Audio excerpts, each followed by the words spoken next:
We will return to your scheduled programming shortly, or we are currently experiencing technical difficulties. What is going on YouTube? Michael J. Crawford, the anti-checker here, and CBS just rubbed me the wrong way this morning. So I was getting today kind of squared away, got a lot to do today. Oh, and I see Captain Redneck is here, so we know what that means. That gotta give Redneck the one-fingered salute here. Come on, let's go. Where's the Redneck salute? There we go. Ooh, Captain Redneck is on the bridge. Good to see you as always, Captain. So I was getting things organized for today, because today I got a lot to do. I have this live stream, the patron support stream that we always do on Mondays, but then we're also planning on doing a special nighttime live stream with Mrs. Anti-Checker tonight as a live reaction to the new Twilight Zone, which was to premiere today. But for some reason, CBS decided not to premiere their new show on April 1st. Gee, only took them to the last minute to make that decision, and so they actually premiered their two first Twilight Zone episodes yesterday. Now, I haven't seen them yet, but it just kind of pisses me off, because I was all set to do this live reaction, just like we do with Discovery, shortly after the episode is released. But now, it's actually technically the next day. We're still going to stick with the schedule. It just kind of pisses me off that CBS can't even maintain a freaking schedule that they set months in advance. Anyway, Commander Iron Wolf is first in the house today. Good to see you, Commander. BIRDOPREY, a very close second. And Matthew says, finally got the notification thing working correctly. Now, you're talking about notifications from antichecker.com or notifications from YouTube? Because if it's from antichecker.com, BIRDOPREY has done an excellent job getting those notifications set up.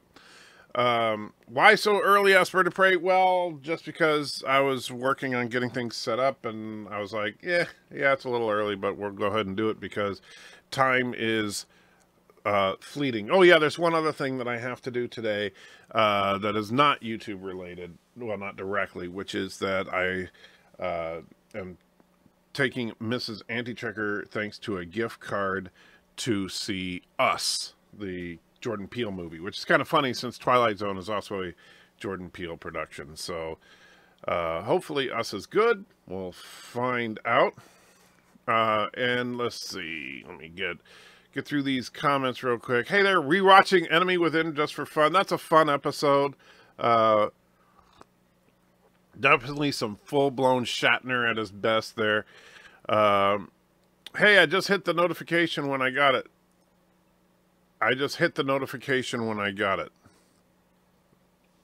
Okay. 76 says not Ryan Johnson. I don't think there's that many here. New schedule. Oh, that was me. Because someone was asking if it's the new schedule. I was early. No, the new schedule doesn't kick in until April 28th. I am definitely not looking forward to that. Still trying to figure out what I'm going to do. Because the daytime streams are going to be, unfortunately, fewer and further in between because of the new schedule, which means probably starting the week of April 28th, I will only be able to do daytime streams on Tuesday and Wednesday. I don't like that for all you guys, because I know that there's a lot of you from from Europe that like to join in during the day. And but my new work hours just won't allow for that. So I have to, unless I do it on my days off, my new days off, unfortunately, are Tuesday and Wednesday. So, yeah. Commodore Ty, I was expecting to see a brick. I considered it. I really did. And, but then I figured, you know what? I got way too much to do today to worry about stringing up a brick right now. So, Daniel wants me to check Discord. All right. Let me go on, guys, and you're making me check Discord. Well, Daniel, I don't see a direct message from you, so I have... oh, wait, no, there it is. All right, let me see. All right, you got a YouTube video about the mini worlds theory. I'll check that out. I will tell you... and you also sent it looks like a review of the first episodes of Twilight Zone This one works. Twilight Zone Season 5, Episode 3. Oh, because it's about Nightmare on 20,000 Feet, the original. Yeah, it's gonna be interesting to see how well they do with this remake. Now, as far as the mini worlds theory, I think it's an interesting idea, but I also think it's completely bogus. I'm sorry. It's a fun science fiction trope, but the mini worlds theory to me is just kind of silly. Anyway, let me continue on. Imagine if Discovery was duplicated, the evil one, the good, and the good one. Well, yeah, but the problem is, how could you tell which was which? That's the biggest problem. Just got the notification. What's with the title? Oh, the title is because CBS decided to release Twilight Zone last night instead of tonight, even though all along they've been saying coming April 1st. So, and I think they did it because they realized it was April Fool's Day and probably a dumb idea. No, McCoy, that's Burnham's. She's so amazing. No, I missed something there, but okay. Let's see. You might have to do Sunday afternoon stream. Well, I can't do a Sunday afternoon stream because I'll be working. That's the thing. My new schedule is just a complete mess. My days off are Tuesday, Wednesday. I work from 10 a.m. until 7 p.m. I am not looking forward to that schedule. So, let's see. I thought you had something cooked up for April Fool. No, not specifically, other than the video that I did have that video that released right at midnight. If you haven't seen it, I thought it was a lot of fun. But no, not for the live streams. So I have too much going on today to even worry about that. With the Twilight Zone reaction tonight, this live stream now, patron stream, and taking Mrs. Anti-Checker out today, it's going to be a rather booked day, and I still got to try to get a video ready for tomorrow, so I don't know how I'm going to do all that. Crafton Redneck says that there's a new meme in the general... Oh boy, whenever you put a meme in there, Captain Redneck, I don't know, sometimes your memes are a little mean, but let's take a look here. Oh yeah, I've seen that one from you already. So I'll bring it up here on the screen so you can see it. There it is. But no, I'm pretty sure I did not. But that is the look on her face.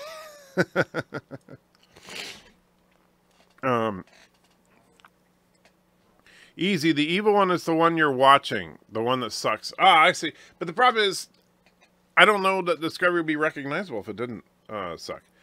Alex says, I hate April. I tried to limit my human contact today, and I don't trust anyone. Yeah, that's understandable. April 1st, yeah. Fire torpedoes from the warp nacelles. Yes, that's the Discovery way, of course. Why did they book you to work on your personal day to spend with the Lord Jesus Christ? Because the business that I have doesn't take days off. I mean, we're 7 days a week, 365 days a year. And so somebody's got to end up working those days. I'm not happy with the Tuesday, Wednesday off. So, but nothing I can do about it. I mean, literally, there's nothing I can do about it. Finishing up a video, not reading comments. Oh, can't wait to see it, Bird. They gave evidence to the multiverse in the video I gave you, Anti-Checker. Also, if God is infinite, why can't there be an infinite universe? Well, that's an interesting question. And that goes on what I think is a false assumption that has been going on for a very, very long time. And that is that God is indeed infinite. Because the problem with that statement is that that infinite in and of itself is a logical contradiction. There is no such thing as infinity. It is, and Dr. Alex, I'm sure can corroborate some of what I'm going to say here, is that we use infinity as a placeholder for something that is either too large or too small for us to possibly calculate. However, for example, you could say there are infinite possibilities because there's no end to the list of possibilities of what could happen in the future. What you can't say is that an infinite number of things have happened, because you cannot cross an actualized infinite of anything. It is simply a non-possibility.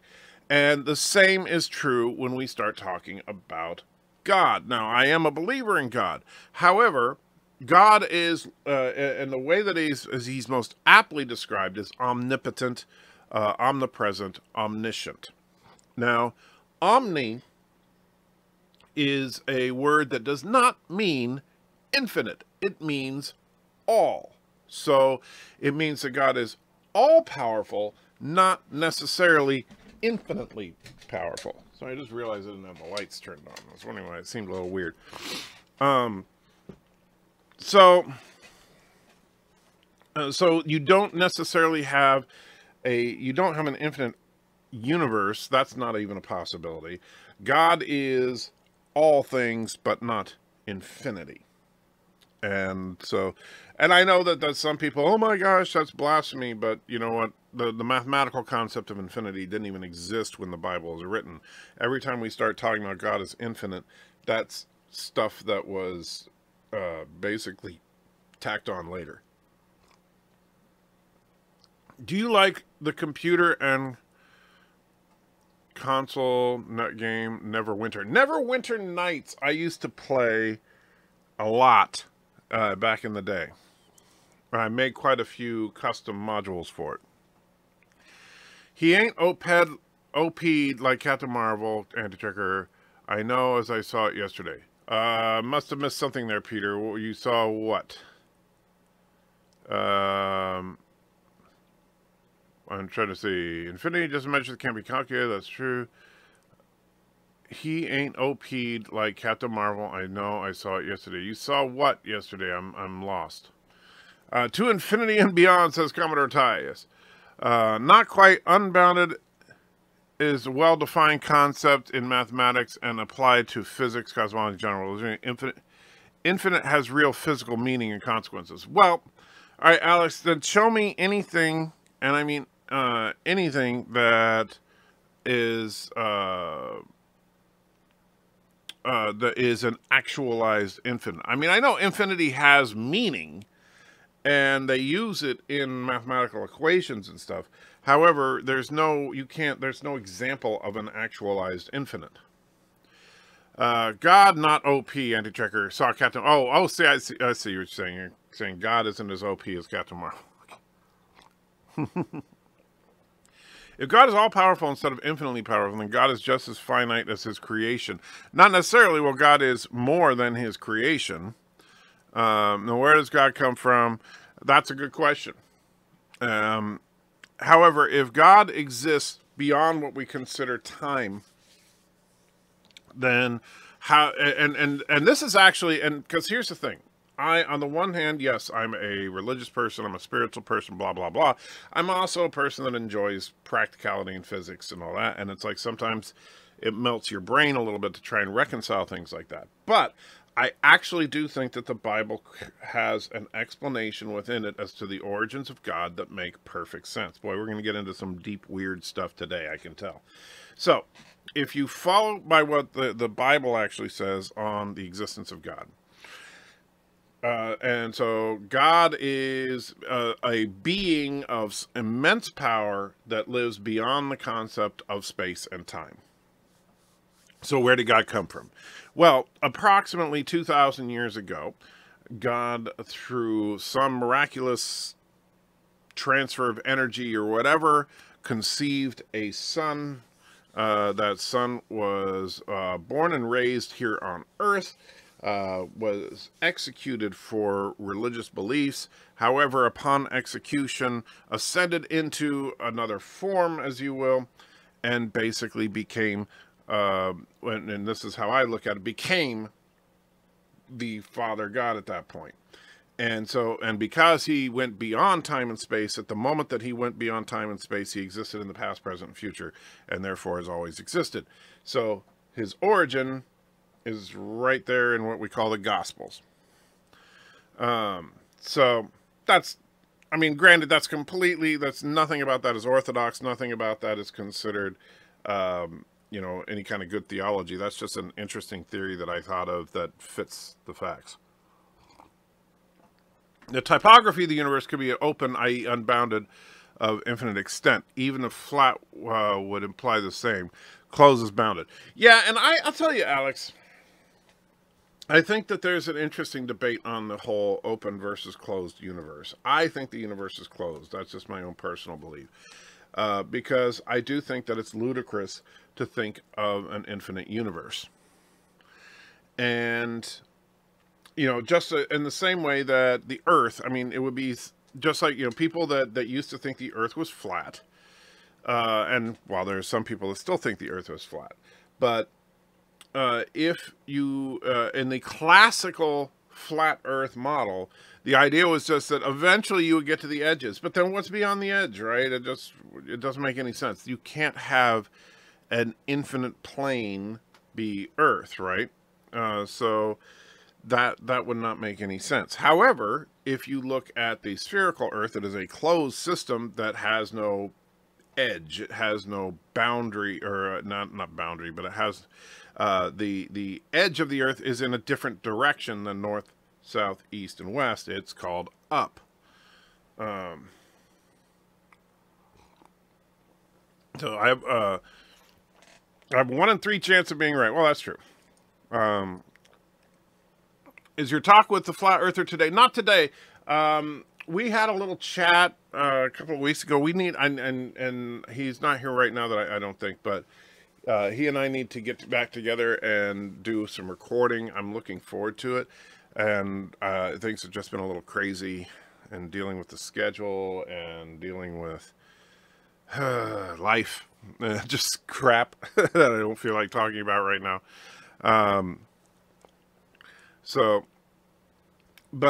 Yeah, I think infinity is an interesting idea.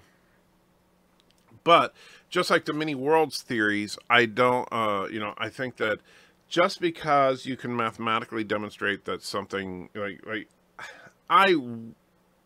the many worlds theories to me is a perfect example of science kind of gone wild. And Dr. Alex is probably going to get really mad at me here. But my problem with the many worlds theory is that, okay, so we have this mathematical anomaly in quantum mechanics about basically the idea is to create a predictability model, but we have uncertainty in everything, right? We don't know 100% with 100% certainty the exact location and the exact momentum of any given particle. And the closer you observe the exact position, the more you disturb its velocity. The more you observe its velocity, the more you disturb its position. And so you cannot get an accurate representation of both. And that came up with the uncertainty principle. But then we started talking about things like Schrodinger's cat and stuff. Well, if, what do you start predicting as far as, is X true or false? And so you start creating the notion that you can assume that X is both true and false until you actually observe X to be true or X to be false, at which point the one that it is not no longer exists. But then the problem is that now, and then people start taking these mathematical concepts and start turning it into physical reality in their ideas. So that now they're saying that, for example, in Schrodinger's box, there were 2 cats, but then one of them disappeared as soon as you observed the other, right? No, there was never 2 cats. The cat was always either alive or dead before you opened the box. It wasn't both alive and dead until you observed it. All right, you just can't make the assumption as to whether it's alive or dead until you observe it.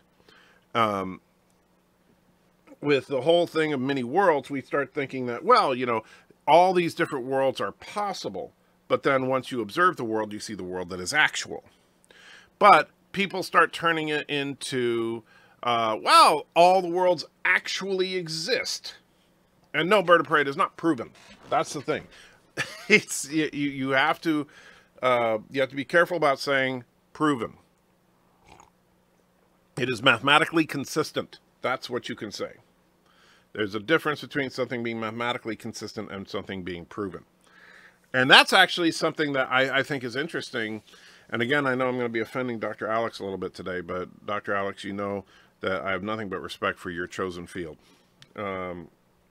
However, let's talk about what is proof versus what is evidence.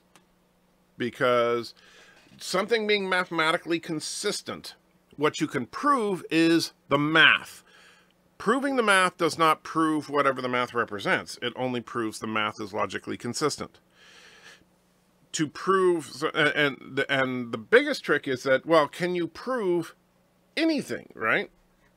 Can I prove that this cup even exists? Well, I can feel it. I can drink the liquid that's in it and all that, and that seems like, well, that seems like pretty much proof, assuming, of course, that I'm not a program in some computer or something, and this is not just a digital representation of a coffee cup. So, can you absolutely prove anything? The answer is no. The only thing you can actually prove is self-existence, and that's only through self-awareness. And so I can prove my own existence. I can't prove anything else. Beyond that, everything is based on levels of evidence. Now, I would say the physical existence, the ability to actually experience this cup is sufficient for me to make that leap of faith to say that this cup actually exists.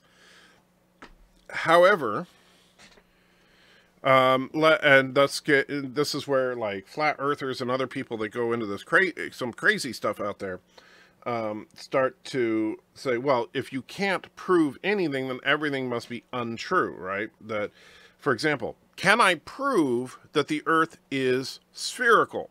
Well, not really, because I'll be honest with you, I've never been to outer space, as much as I would love to go to outer space. And I would, you know, I would love to observe the sphere of the Earth from a distance. I would love to go to the moon, to go to Mars, whatever. That being said, since I haven't actually been there, I haven't experienced it firsthand, I can only go by faith in that the sources of information that I've gotten about the shape of the Earth and all that is accurate. Now, people will say, well, what about experiments where, like, you know, with shadows and calculating the angle of the sun in different places around the world? That's all fine and dandy, but again, I have not experienced any of that firsthand. I have to take all of that on faith that the people that are giving me that information are A, being genuine while giving me that information, and B, are giving me accurate information from whatever their sources are. Right? That's not proof, that's evidence. And I'm not suggesting, by the way, that the world is flat. I'm not suggesting anything specifically other than to say that we tend to say proof very easily. When it comes to quantum mechanics is very, very interesting. But the problem is that, yeah, unless you can shrink down to the size of Ant-Man at subatomic, you can't observe any of it directly. Luke says, Anti-Trigger, dude, Earth has been demonstrated to be round, not spherical, though, for thousands of years. People didn't need a trip to space. You don't need to visit France, too. Well, I know I don't need to visit France, because, you know, France is a horrible place. But, Luke, again, I'm not arguing that the Earth is flat, all right? However, that's actually an interesting statement. You know, am I going to claim that France doesn't exist? No, I'm not claiming that France doesn't exist. But I also couldn't say that it has been proven to me that France exists. Oh, sure, there's an overwhelming stack of evidence that France exists. You talking to me right now, Luke, is evidence that France exists. The fact that there are, I've seen footage of millions of people claiming to be French. Okay. I have no problem accepting the existence of France. And I know, Snowman, you can do those experiments yourself, and that would be, but you know what? I don't need to, because I accept on faith that the world is not flat. That's the thing. I don't find a compelling need to prove it to myself. But the point about it is that the USA is a free state, therefore it's proof that France exists. Ah, yes, because you guys tried to help in the war. By surrendering before they could get to us. So it was very good tactics, by the way. Then why am I talking about doubts? Well, I'm just saying that when it comes to something like, because I think what triggered all that was honestly when BIRDOPREY was saying how certain ideas like many worlds have been proven by quantum mechanics. No, it's only been proven that the math is logically consistent. And I noticed that Dr. Alex went quiet, so I'm wondering if he's like really, really angry with me or just left. So, I apologize, Dr. Alex, if I'm offending your good sense. And Joseph throws €2 into the chat. Thank you so much. Says, here's cheap proof that I am real. All right, Joseph, I will take money as proof. There we go. I want some more discovery. You got it.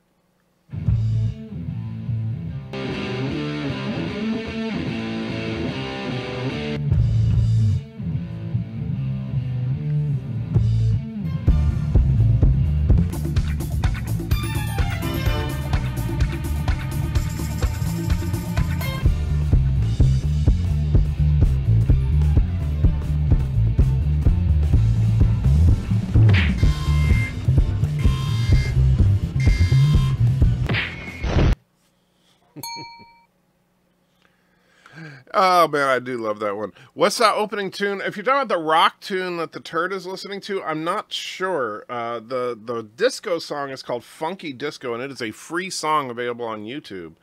But I do not know what the other song is. Anyway, if a madman comes into your house and cuts off your right hand, did he bring enough proof for you that he's real? Well, Luke, we're not talking about a madman coming into my house and cutting off my right hand. What we're really talking about is the existence of many worlds. And that's where, and you know, here's the funny thing. This atheists tend to use this expression a lot when having a debate with people of various faiths. They try to do this to shut down the debate, which is that the existence of God is an extraordinary claim, and an extraordinary claim requires extraordinary proof. Now, or extraordinary evidence, if they're being more accurate. And, okay, fine, if we're going to... but I would say that the existence of multiple versions of all of us existing on different planes of existence, that every single decision that has ever had... that's ever made, ever, spawns a new universe that exists in some kind of real physical way. That is an extraordinary claim, and I would need more than just someone saying that there's a mathematical anomaly that is logically consistent with that in quantum mechanics. That is not enough evidence for me to accept that there are 8 trillion different versions of me making every possible decision that I have ever had to make in my life. I don't buy that. And I think it's a fun sci-fi trope. That's, and don't get me wrong, I'm certainly not saying that it's completely impossible, but I am saying that from a personal standpoint, I don't buy it. Unless somebody can demonstrate it to me, I don't see how that makes any kind of sense. And in fact, that would mean that the universe was constantly, and I mean constantly, doubling and redoubling itself as new versions of the universe kept spawning off every moment, that there are billions of new universes that are spawning every single moment of every single day. And then each of those billions of universes start spawning more billions of universes there and there. Waffle Larry says, I saw your video on Kirk being on Discovery. I'm super excited. Yeah, that was a fun one. A copying universe with every quantum event seems to be very energetically expensive. Yeah, it doesn't seem possible. I'll be completely frank. I think it's ludicrous. However, there are a lot of people that absolutely believe that that is true. Now, I'm not a physicist. All right, I don't understand the math, but that's fine. I don't need to understand all the math to know that I would need something more than a mathematical equation to buy into that. And Trigger, it's not just an atheist expression, it's a skeptic expression. The whole judicial system is based on a similar way of reasoning. That said, I don't consider the many worlds theory true. But that's the thing. That's what started this whole thing, Luke, is that there are a lot of people that insist the many worlds theory is true. CBS equals can't be serious. Yes, truth apocalypse. I think that should be that. You're absolutely right. Are you going to watch the new Twilight series? Yes. So here's the plan for today. It's going to be a very busy day here at the Anti-Trekker compound, because right now, obviously, I'm doing this stream, and then after this stream, I have to make a couple of phone calls to try and stave off the bill collectors a little bit. Then after that, I am taking Mrs. Anti-Trekker to go see Us, because my employer is nice enough to give me AMC gift cards as a little bonus every now and then, and so I put them to good use. So we're going to go see the movie Us. After we see Us, I'm going to come back home. We're going to do the live stream for supporters only. After that, tonight, we're going to do a live reaction to the new Twilight Zone. Unfortunately, there's 2 episodes, so we'll probably just do a live reaction to one of those 2 episodes. And then collapse. And Mrs. Anti-Trekker should be here for the stream tonight. So this is just a philosophical argument, but the many worlds theories was effectively make free will pointless. You're right. I do believe in free will, but yeah, free will absolutely is meaningless if it's a many worlds, because basically any decision you can make, you do make. Antrigger, you're speaking of all atheists believe in the multi-universe theory. No. I'm not trying to lump all atheists together, but 2, most atheists don't believe in the same level as Christians putting faith in God. Well, I grant what you're saying. I'm not I'm not trying to make an indictment against atheism there. That has nothing to do with it. I'm just borrowing a statement that I've heard from atheists many times, as far as extraordinary claims require extraordinary evidence. Now, if, and I understand you could argue that's a skeptic's position. You know what? And this is that's really got me out of the whole atheism-theism debate, because I really enjoyed having those discussions. For the most part, I really enjoyed engaging with atheists, talking about these things. But I got really sick of the semantic argumentation. It took over the debate to the point of absolute absurdity, right? So, for example, towards the end of when I was involved in the quote-unquote great debate, became this huge movement to redefine atheism as, rather than saying that it's a belief that God doesn't exist, it's a lack of a belief that God does exist. First of all, that makes no freaking difference, all right? If you want to, if it is a position, right? Theism is a position, atheism is a position, and they were opposite positions. The neutral position would be a pure agnostic position, meaning that you are not going to make the assumption that God does exist, you are not going to make the assumption that God does not exist. And agnostic is a scientific term, and agnostic is the only truly logical position. However, what atheists will then say is that, well, instead of saying that, atheism is, if you ask me if I believe in God, the answer being no, that means atheism. No, they're saying, I don't know. I don't know. But that's not true, because while they're sitting there saying, oh, it just means I don't know, then they turn around and attack people that say that they believe God does exist as being morons and idiots and mocking them and all that. So if you don't have the balls to take your position, I'm not going to bother to argue with you. If you want to hide behind the whole thing of basically being an agnostic atheist, look, agnosticism is what we all are at one level or another, because we do not know with absolute certainty anything beyond self-awareness, and that certainly includes the question of whether or not God exists. We take that on some level of faith, whether it's a positive or a negative. And all of us do. Like, none of us are 100% agnostic. There's nobody that has heard the God concept that doesn't have at least some opinion as to whether or not there's something out there. The atheistic position is the position that God does not exist. The theist position is the position that God does exist. Now, debate. And that can be a fun, awesome debate. But the problem is every time one side tries to offer evidence against the other, and the other just says, oh, well, I'm not saying that I don't believe, no, forget it. You don't want to have the conversation. Either hold to your position or don't. Sorry. I wonder if the Twilight Zone premiere episode is the airplane one. I heard yes, there are 2 episodes that they premiered last night. One is Terror at 30,000 Feet, which I assume is a remake of the Gremlins episode with William Shatner and the Gremlins remake with John Lithgow. And then the other one is called The Comedian. I do not know if The Comedian is based on a pre-existing episode of Twilight Zone or is entirely original. What we'll probably do is we'll see which one Mrs. Antitricker wants to watch. I believe in Thanos. I'm a Thanosipian. Okay. Premiere of Twilight Zone will be a remake of the airplane movie. Oh, no, don't go there. Dale says the only logical position theoretically is if one has personally experienced the existence of God, wouldn't it be illogical to deny it? Well, that's an interesting, because that's where you get into some interesting argumentation with the existence of God. And I've actually had some, because I do think that there is objective evidence and subjective evidence. Objective evidence is evidence that I can present to you that we can both observe and all that.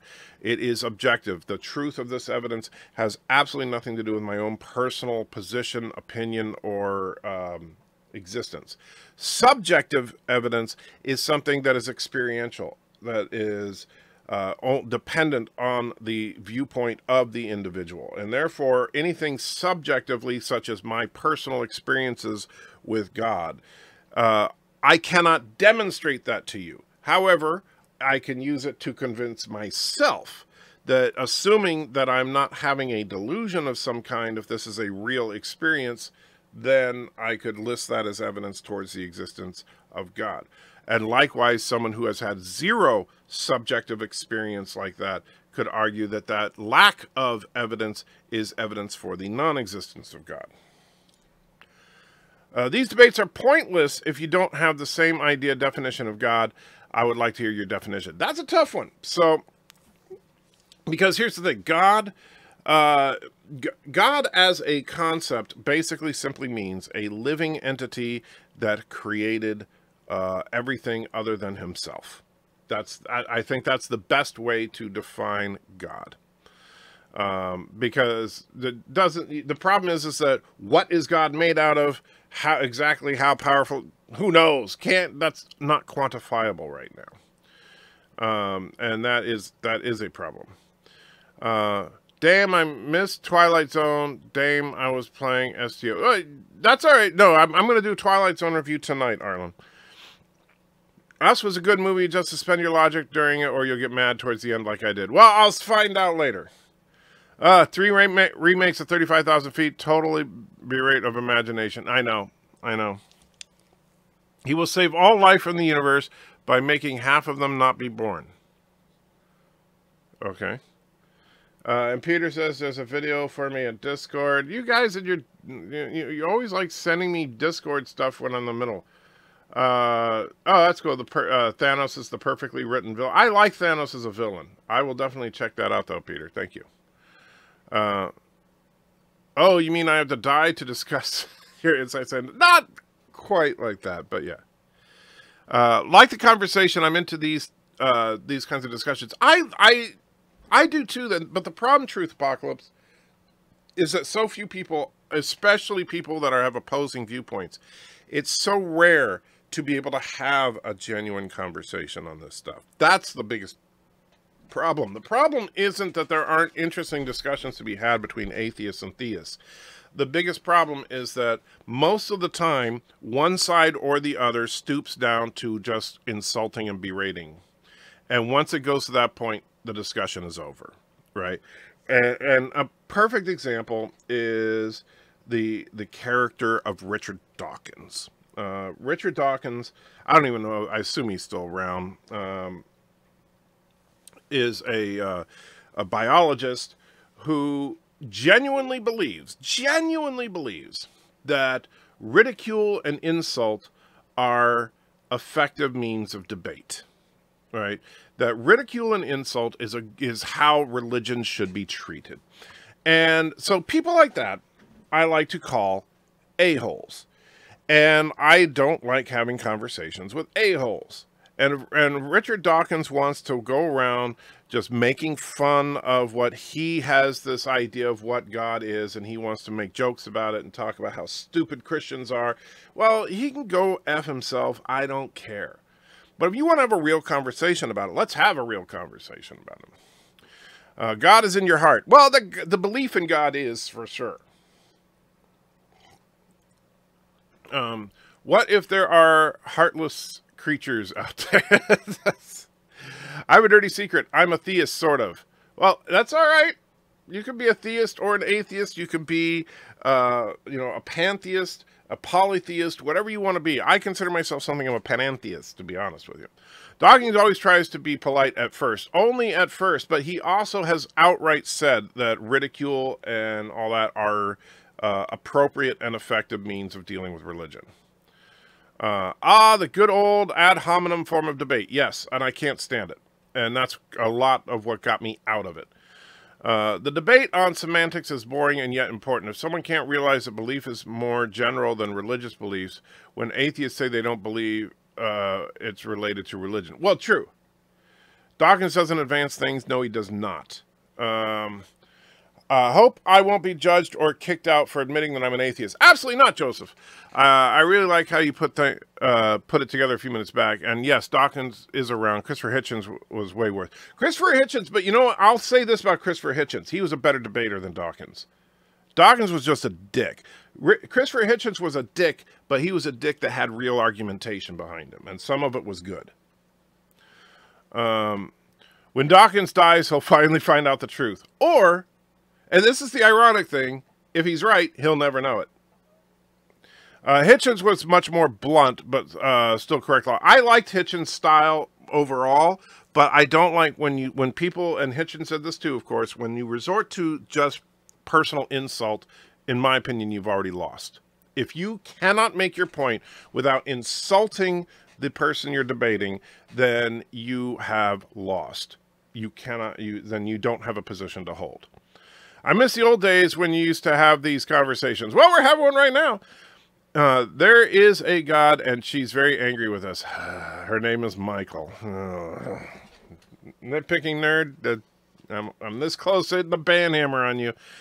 Enter. You know the topic in the topic in the first place. You know the topic in the first place. Not sure that's a sentence, but okay. Nonetheless, yes, atheism is a position, general belief, whatever suits you. You got the idea. It shouldn't be, so it shouldn't be addressed to you. You're right. And atheism is a position, and that's the problem. This is where people mistake things. They try to take, and many people on YouTube did this, where they try to take atheism and make it into this perfectly indisputable statement of fact.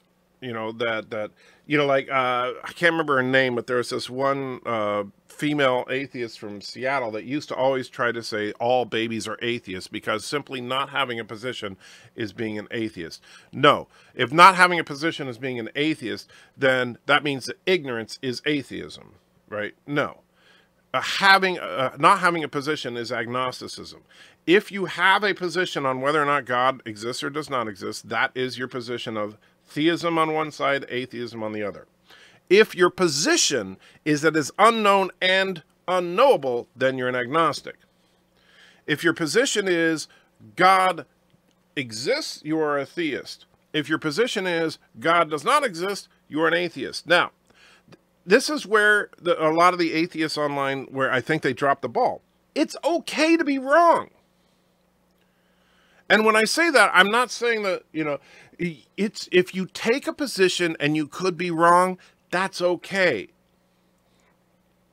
So, your definition of God is pretty strange. In your theory, proving God exists requires you to know everything, to understand everything, to be aware of everything, God included. Well, that's actually an interesting statement for us, because I've actually said that before, is that the only way to prove the existence of God is to be omniscient.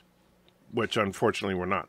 And actually, that's also where you get into objective morality, which I think is, I've had the one thing that the God debate sometimes spawns is the idea of morality. Is morality a real thing? Because if there is no God, then morality is simply a man-made construct and it means nothing. So if there is, in fact, objective morality, then you would have to argue that that is evidence that there is something beyond human experience.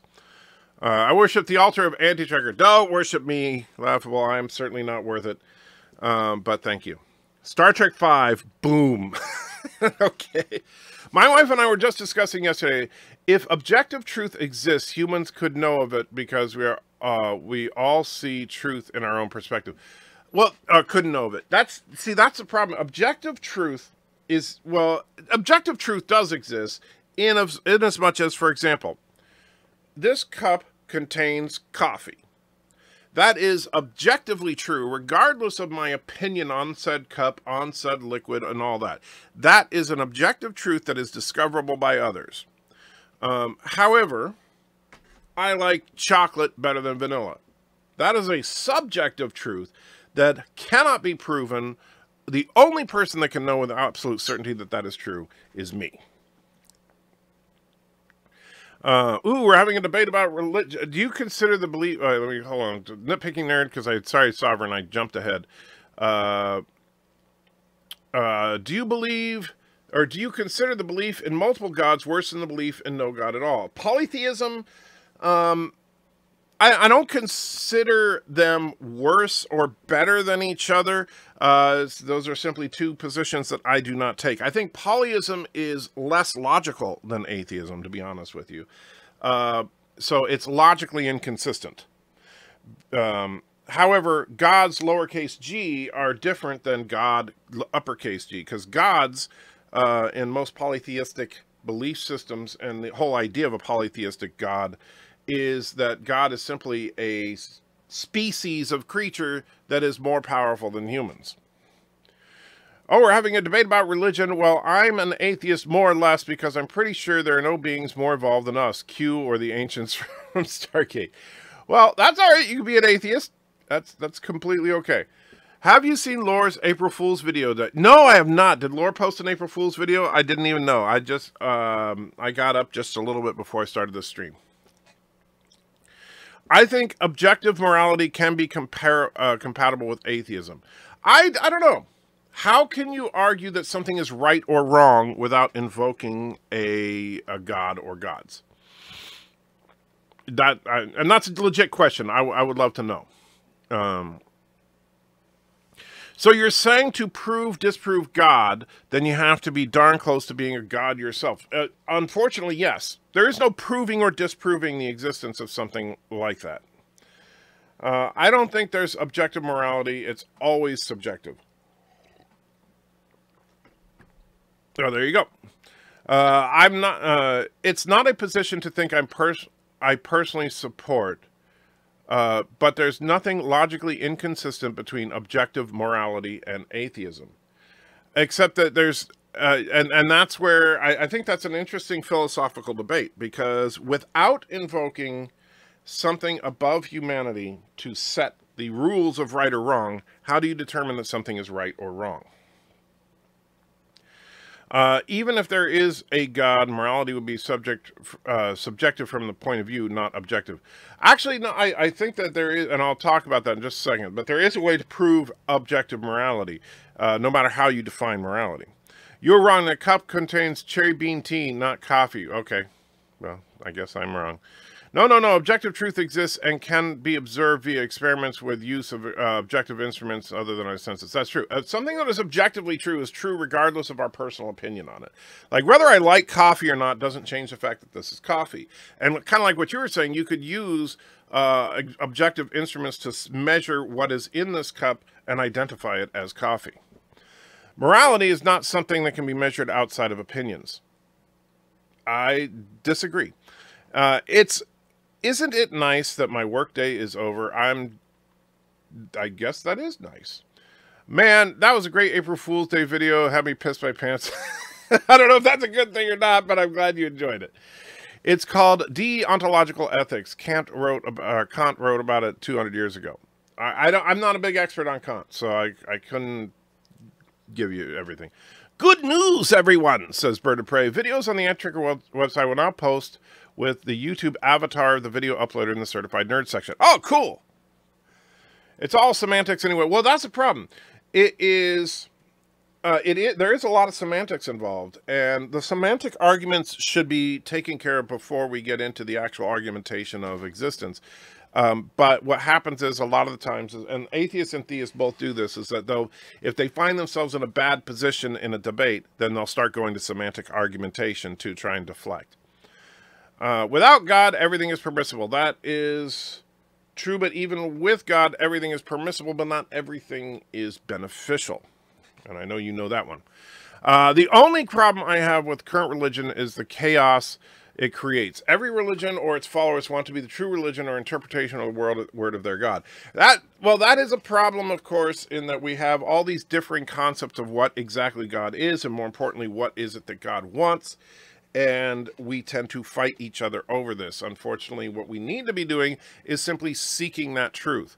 And I honestly, I genuinely believe this, is that if the various religious leaders on the around the world would stop fighting each other and trying to kill each other, and rather just sit down and try to figure out what is the ultimate truth, we would be a much better place.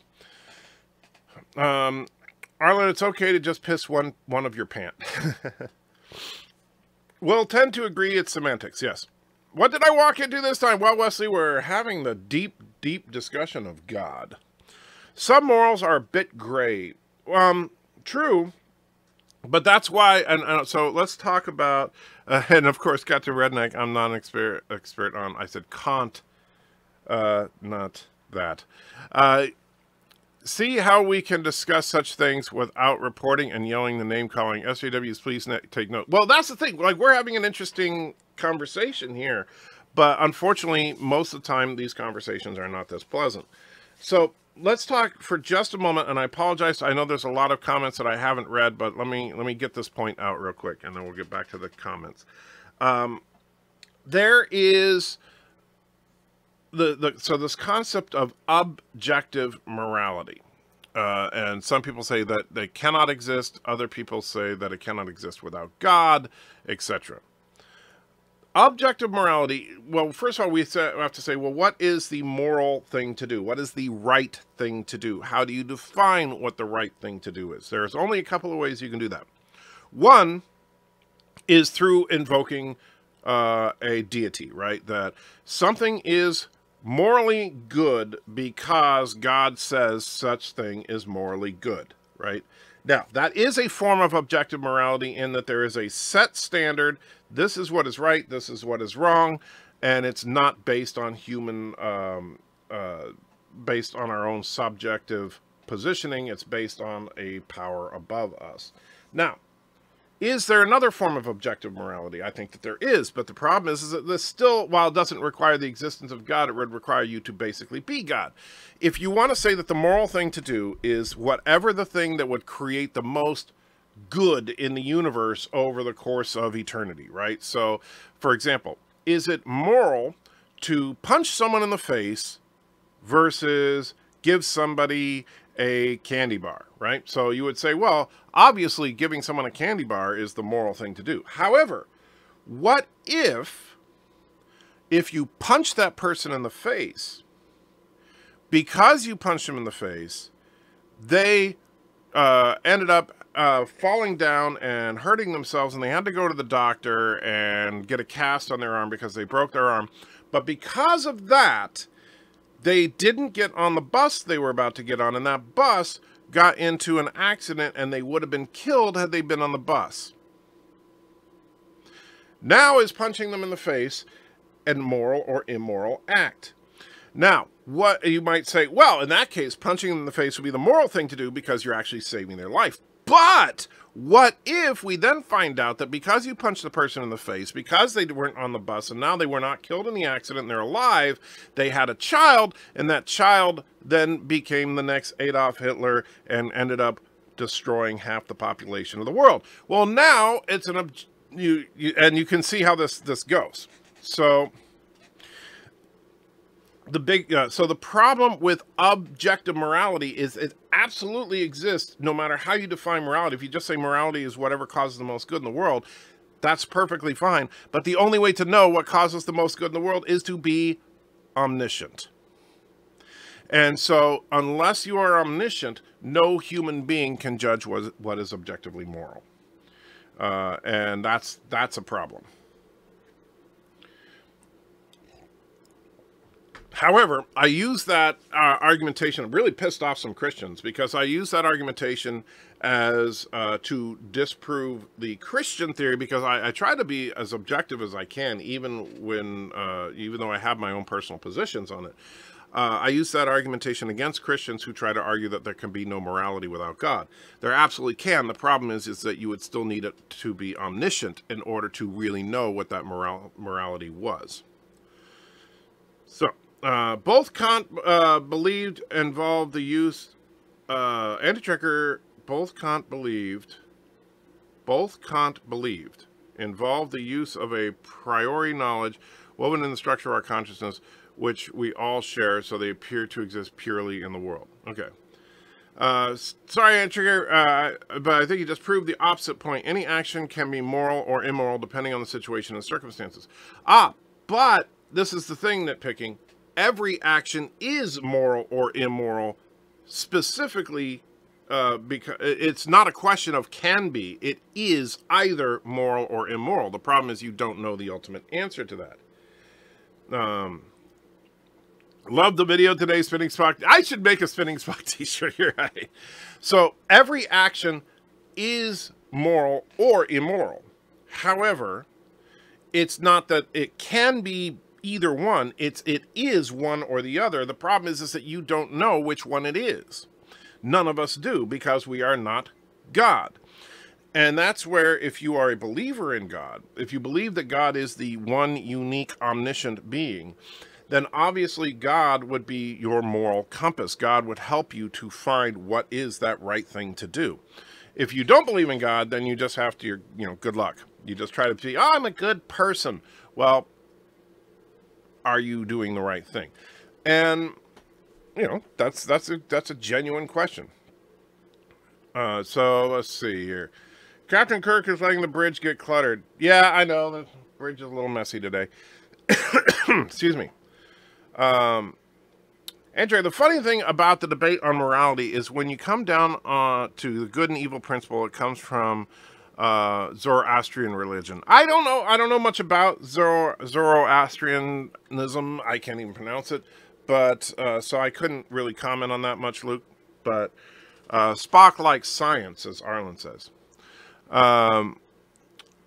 And only 80% of British museums believe in Sharia law. Okay. That's true, Bird. That is the textbook definition of subjective morality. And this is the thing.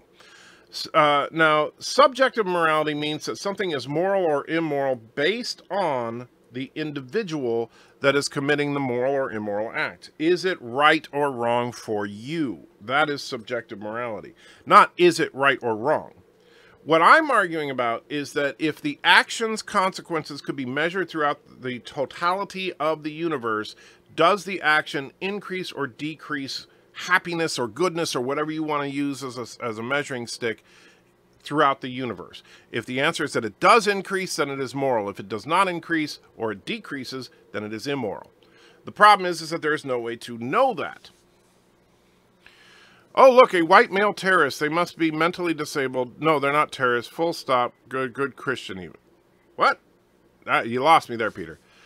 Some see kindness as a weakness. Direct example of what's good to one is what's bad to another. But just because people see that, that's a subjective opinion.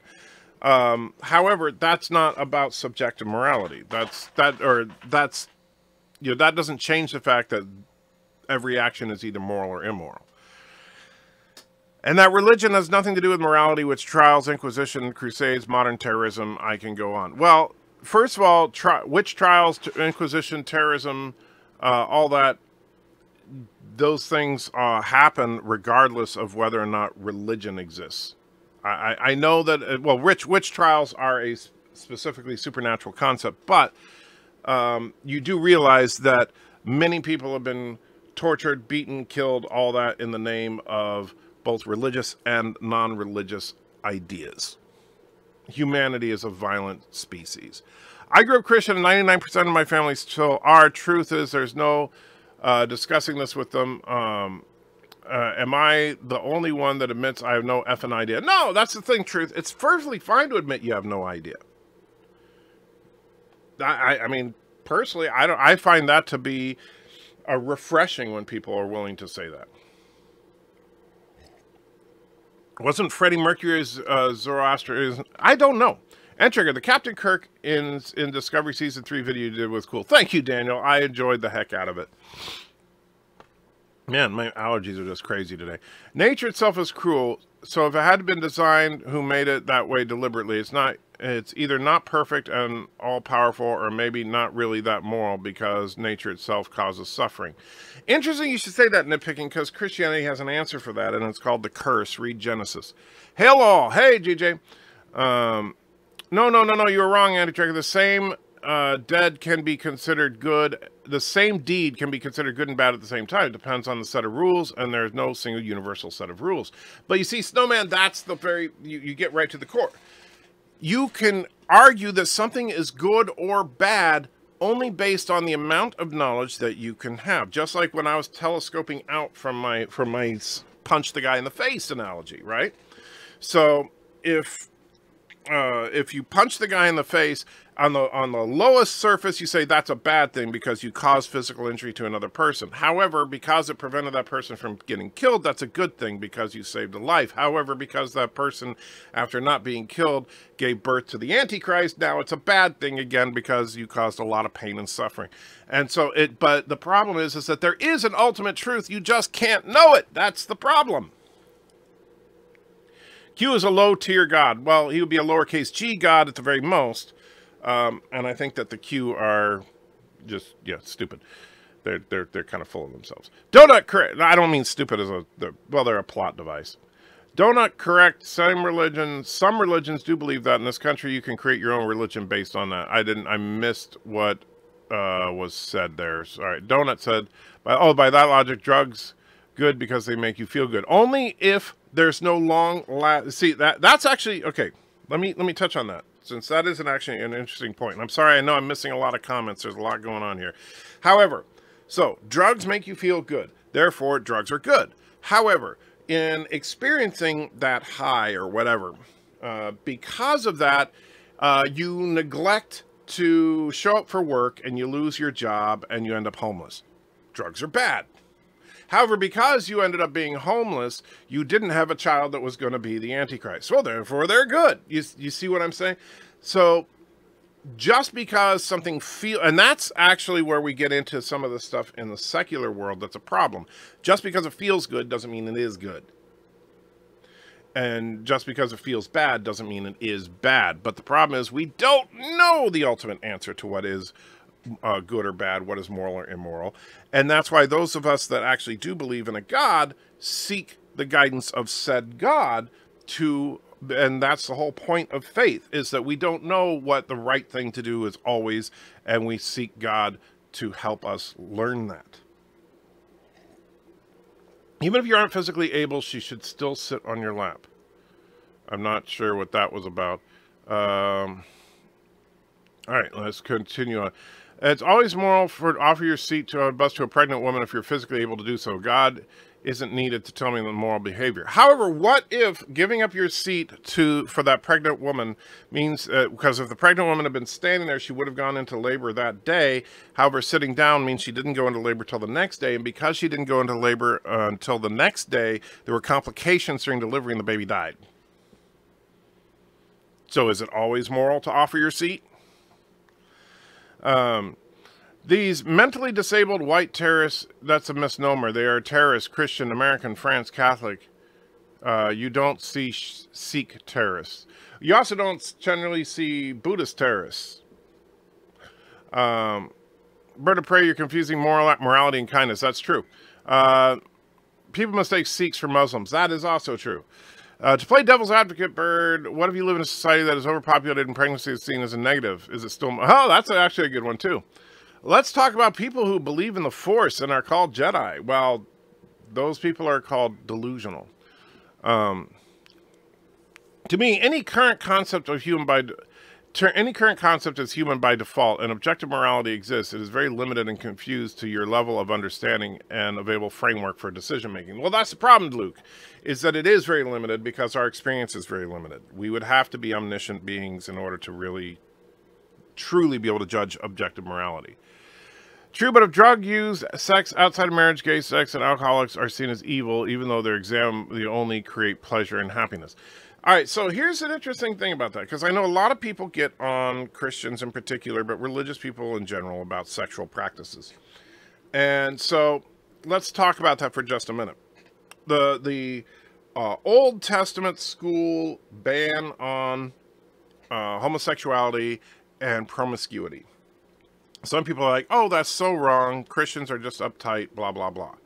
However, now there's a little television show that we all know about called STD. And we know that that particular acronym also means something else other than Star Trek Discovery.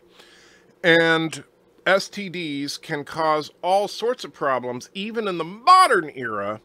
Imagine the devastation that STDs can cause back before there was such a thing as medicine as we know it. All right, if there's no such thing as penicillin or antibiotics of any kind, there's really no alleviation to any viral infection, period. If you got an STD that wasn't one that just went away on its own, it wasn't going anywhere.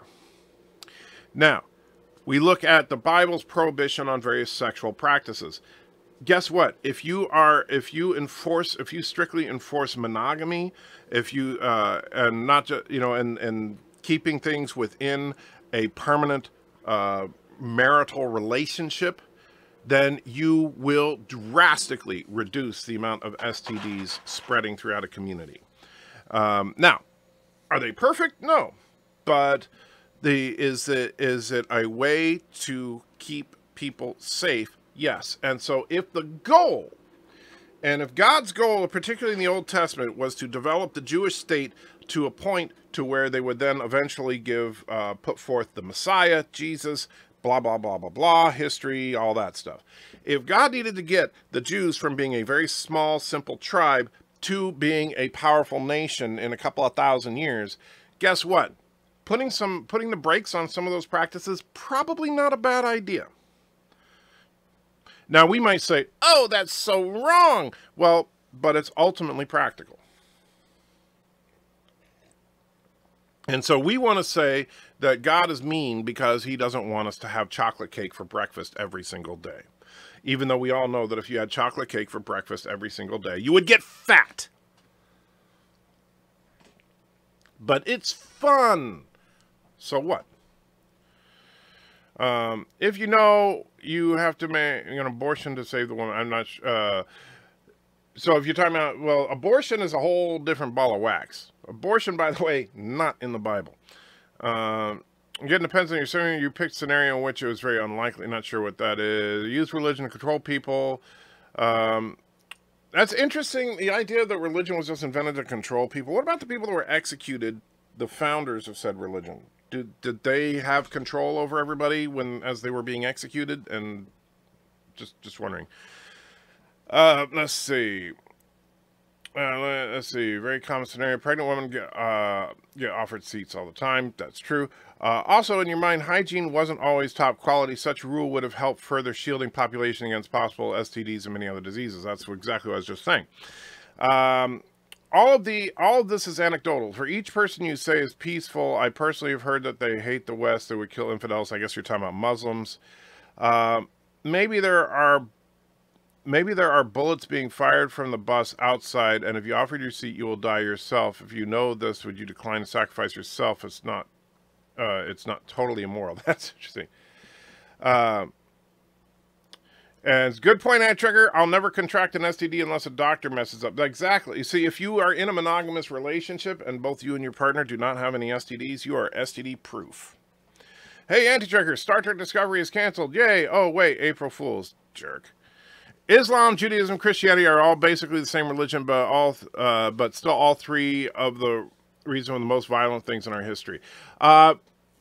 Patently false, Sovereign. If you look at the biggest instances of violence in our history, that would probably be World War II, which was not fought over the promotion of religion, and in fact, it was fought in part over the extermination of religion. Wrong answer, because atheism should be right there on your list of things that have caused horrible things in history. And if you look at the number of people that Stalin killed and the number of people that Hitler killed and the number of people that Mussolini killed and compare that to the number of people that were killed in the Salem witch trials or the Spanish Inquisition, you will find out that Stalin dwarfs them. Pol Pot dwarfs them. All right, so let's not kid ourselves and pretend that all bad things are because of religion. And we can sit there and play the game of who has the bigger body count, but I hate to be the one to tell you this, but secularists win. Sovereign and also forced by the most peaceful moments of history. I'm not sure what you're talking about there. I'm totally sold on killing Michael Burnham. Well, that would be objectively good. We all know that. Wow, come for the sci-fi and moral preaching. Haha, me poo. Sorry, Mr. Captain.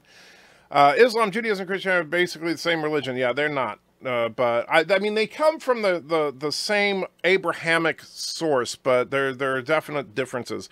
And I actually have had some really interesting conversations with both rabbis and imams, and I tell you, they're interesting people, but we have some interesting differences. Even within each religion, there are large differences in beliefs and practice. That's true as well. Nitpicking nerd, BIRDOPREY, you can't reach an agreement until you set up a common set of rules, and until then your argument is pointless. That is a problem. Drugs make you feel good. When you do drugs, they make everyone else feel bad. Well, therefore it's not moral, right? Or is it? Because drugs to prevent suffering that the doctor gives you can be a good thing. Nazis did not try to exterminate religion. They were religious. Ah, we're going to get into that one again, huh? Okay, so they didn't try to exterminate the Jews. Sorry, my mistake. You probably have at least one neighbor that is Muslim, at least. Okay, well, okay. Communist, atheist Russia alone killed 60 million people. That is true. I don't know if 60 million is the exact number, but they killed a lot of people. And yes, it was atheist. And let's see. Have you considered anyone... any non-consequentialist views of morality? I don't know enough detail about that other than the name, so you'd have to give me something specific to work with. Given the common situation where a woman you don't know is pregnant and looks tired and you have a seat in the bus, there's reason to think anyone is going to die either way. It is moral to give up the seat. Well, but here's the problem. Is it moral? Sure. You know, well, you could say it's a nice thing to do. It's kind, it's friendly. It's what you should do, generally speaking. It's a polite thing to do. Is it objectively moral? There's no way to know. Hitler was a Christian, Stalin not. Well, that's interesting and debatable. I'm not going to get into the whole was Hitler a Christian or an atheist or any of that, but we'll just say that there's plenty of evidence for both arguments.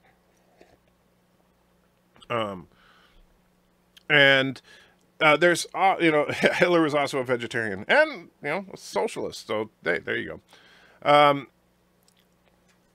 Would you say these imams had terrorist tendencies? The imams that I've personally spoken to, no. But the funny thing is that, first of all, like when we start talking about, okay, was Hitler a Christian or not? Well, certainly if he wasn't a Christian that understood what the Bible actually says, because nowhere in the Bible does it say, oh, and go out there and slaughter everybody, right? That's actually not a commandment of Christ. I know that some people have a tough time with that, but no, Christ never once said go out and slaughter people. And in fact, Christ himself was a Jew, so it would make even less sense for him to tell everybody to go slaughter the Jews. So Hitler's twisted ideas and what he did were not inspired by his Christianity.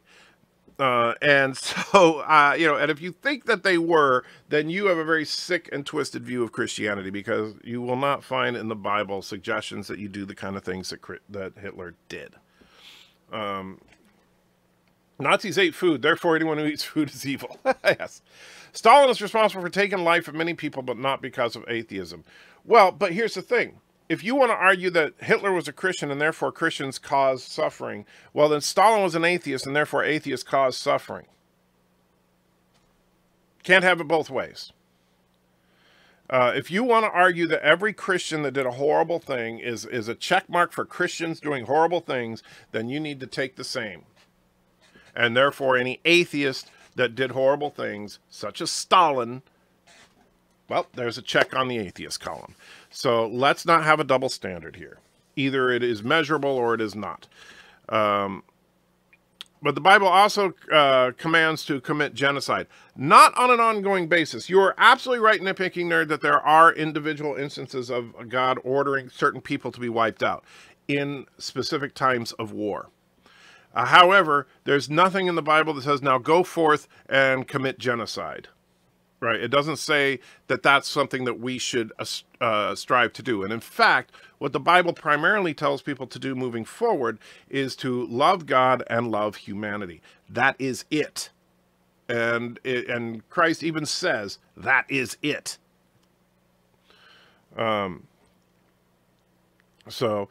Hitler didn't care about religion. All of his stuff was about race and his effed up version of purity. Yeah, exactly. But everybody wants to make it about religion. Nazism is completely incompatible with Christianity.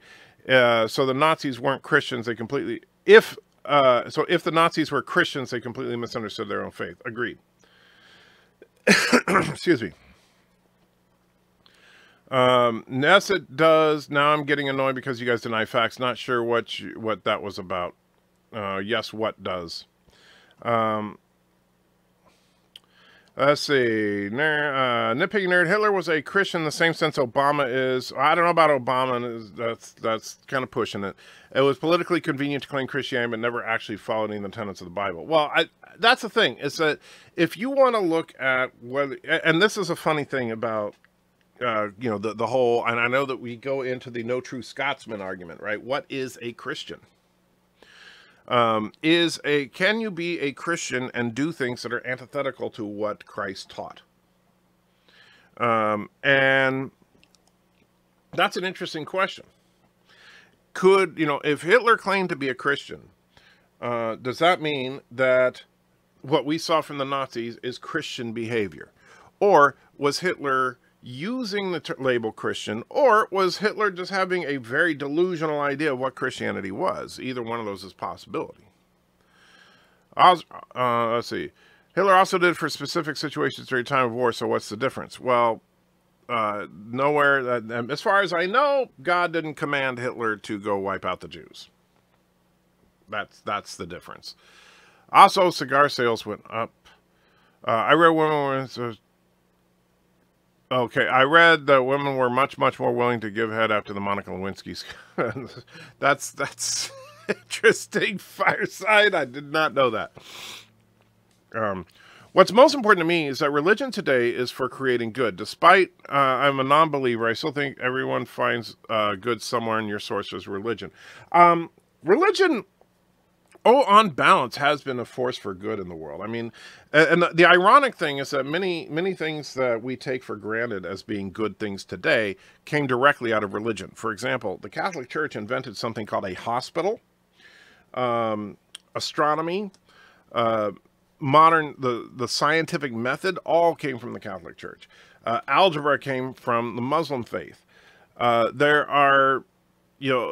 there's so much good that came from religion that we tend to ignore because they say, well, people were killed in the Spanish Inquisition. Well, that's true, and nobody's arguing that the Spanish Inquisition was a good idea. However, the Spanish Inquisition was not commanded by God. The Spanish Inquisition was some power-hungry people that used religion to manipulate people. One version is one version is that moral truths come from God. The other is that they come from universal structure of our consciousness, which we all share when finding these truths. But the problem is then what makes them truths? Besides, socialism had nothing to do with theism or atheism. Socialism is all about itself and what it needs to reach its goals. The end justifies the needs, the usual socialist point. Yeah, so, well, communism, I believe, is specifically anti-religious establishment, but I don't think socialism is.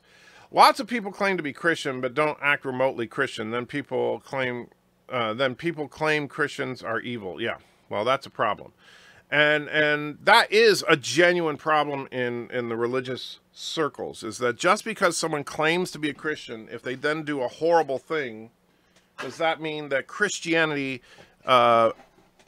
is advocating for whatever that horrible behavior is? To which I would argue, no. That just means that's a bad person. And I actually heard a great statement from someone. By the way, I'm just making a cup of coffee here. All right, so I actually heard a great argument saying that, you know what happens if you get a homophobic jerk who is an atheist to convert to Christianity? You have a homophobic jerk who's a Christian. All right. It doesn't, just because people do bad things doesn't mean that that one aspect, whether or not they claim to be Christian or atheist or whatever, is responsible for their bad behavior. Now, they may use that as an excuse. For example, Richard Dawkins, as I mentioned earlier, Richard Dawkins is a complete and utter a-hole. And most of you would probably, even those of you that are atheists, most people would agree Richard Dawkins is a complete and utter a-hole. Now, does that mean that atheists are a-holes? No, it means Richard Dawkins is an a-hole, and he uses atheism in a very a-hole-ish way, right? And he uses his remarkable ability to be an a-hole to promote atheism. That doesn't mean that atheism is inherently a-hole-ish, right? Now, the same thing is with religion. There have been plenty of religious people that have done horrible things. There have been plenty of religious people that are complete a-holes. There have been plenty of religious people over the years that have done just absolutely disgusting acts. That doesn't mean that the religion is responsible for their action. And the simple fact is, if you want to try to argue, when people try to make the argument that, oh, there have been all these incidents of things that have happened in the name of religion, that's because most people have been religious. That atheism really didn't take hold as a major belief system until the late 20th century, and really didn't get going until the 21st century. So if you have a world in which 90% of the people claim some kind of religious belief, then 90% of the bad things that happen in the world are bound to happen by people that hold religious beliefs. Period. And yet we want to blame the religion and try to offer that 90% as a statistic to prove that religion is responsible. That is absolutely ludicrous to me, because in fact, I liked what Roger Ebert said when Thomas says, hey, just checking, did you get my PayPal? I did. Thank you, Thomas. And good to see you, my friend. Oh, I see you have a picture from the game there. Very nice. And so, yeah, but as far as the Twilight Zone thing, yeah, I talked about that right when I started out the stream here. Anyway, now I could, you guys, you threw me off, Thomas. Dang it.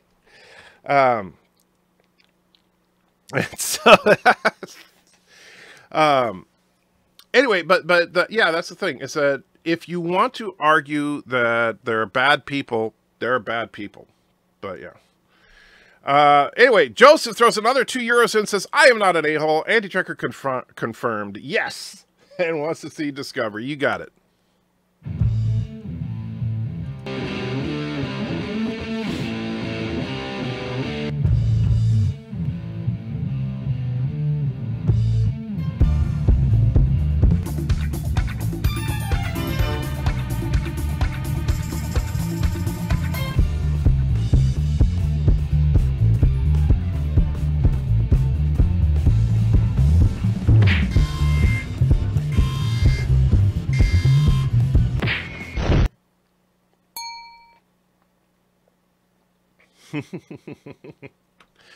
So thank you, Joseph. I truly do appreciate the €2 more than I can say. So thank you. Locutus says, good question. Unfortunately, to give an answer, you would have to read some of Kant or other philosophers which have versions of the ontological ethics. Can send you some if you're interested. You could. The problem is that I'll be honest with you, Locutus, is that being dyslexic, reading that kind of stuff is very difficult for me. So when I start arguing about philosophy, and this is something, I enjoy arguing about philosophy, by the way, but when I do argue about philosophy, I prefer to actually have an argument with the person I'm talking to as opposed to trying to argue with Kant. If you want to cite Kant in your argumentation or paraphrase Kant in making an argument against me, I'm perfectly fine with that. But don't just refer me to a book written by somebody else. Make your argument. That's something that I've always said when I've argued with atheists. I don't want to hear, don't tell me to read Richard Dawkins' The God Delusion. How about you make an argument? Luke says, the whole talking point about how religion is bad comes precisely from those who are anti-theists, contrary to those that now call themselves agnostic atheists or just ignorance. Well, yeah, I'm not a big fan. You know, Dawkins, Hitchens, they were anti-theists for sure. But and anti-theism is definitely different than atheism, which is and the more modern agnostic atheist stuff. Is the misinterpretation or taking of religious text to extremes? That's the problem. People do this. Well, but people take anything to extremes. That's the point. People, believe me, if it's not religion, it's something else. People tend to, look at the world today. Look at Europe right now. And I'm sorry to my European friends that are in this chat right now, but look at Article 13 and Article 11. You're going to tell me that's not extreme? And that has nothing to do with religion. All right? People will follow and buy into extremist forms of thinking no matter what. You tend to take them down a road and you push it and push it and push it. That's why we have SJW feminism now. Because the core idea of feminism, the idea that women should be treated equally, I don't think anybody in this room is going to argue with. However, well, once you achieve that, then what do? Well, we got to take it to the next level. Why? You've achieved equality. No, you got to take it to the next. What's the next level? And so, and it ends up becoming this toxic version of itself. And that is human nature, unfortunately, when we need to work consciously to curb that. And unfortunately, we do a horrible job of it. And yes, it's not just religion. And that's the thing. Matthew Bennett cites Leviticus 20:13. Okay. I don't know what that particular verse is. My personal favorite Bible verse is, oh man, I'm trying to remember it now. Gosh, now I feel like an idiot. What is it? All right, I'm going to look it up. I'm going to preach to you guys now. I'm going to look up a Bible verse. You're going to love it. Let's see.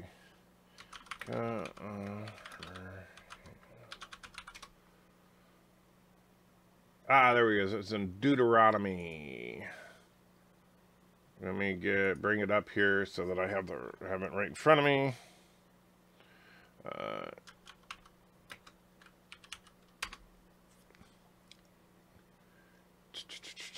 Oh, stupid computer. All right, let's go. Austin 3:16. No.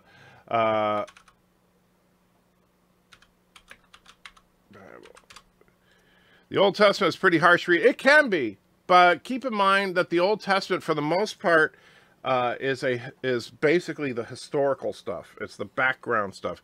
The New Testament is what moves forward, at least from the Christian perspective. I would honestly say that if many of the arguments that people try to make against Christians would be better directed at Jews. To be honest with you, that's. All right, so Deuteronomy 25, and let me bring it up. All right, so here we go. Deuteronomy 25, verses 11 and 12, my absolute favorite part of the Bible because it's just hilarious. You ready? If two men are fighting, and the wife of one of them comes to rescue her husband from his assailant, and she reaches out and seizes him by his private parts, you shall cut off her hand, show her no pity. That is right out of the Bible. So, there you go. If two guys are fighting and a chick shows up and tries to grab the guy's junk, you have permission to cut off her hand. I don't know why. I just think that's hilarious. Yeah. Let's see. Tell me in what way Chinese people or people from Russia or Saudi Arabia are not human. What? I never. Let's see. Listen to the word from Reverend Anti-Trekker. That's right. Tell me in what way the Chinese people or people from Russia or Saudi Arabia are not humans? Sovereign, what? Did somebody suggest that? Because if so, that's not acceptable talk. I'm sorry, but to dehumanize people is wrong. What? Yes. Wow, Anti-Trekker hates Jewish? What? No. I'm saying that a lot of the questions that... Oh, Captain George is here. Good to see you, Captain. A lot of the things that people accuse Christians of because it's Old Testament stuff, then they don't realize the structure of the Bible and what the difference between the Old Testament and the New Testament are. That's the honest truth. If you want to sit there and cite things like Leviticus and stuff as anti-Christian rhetoric, then you're barking up the wrong tree.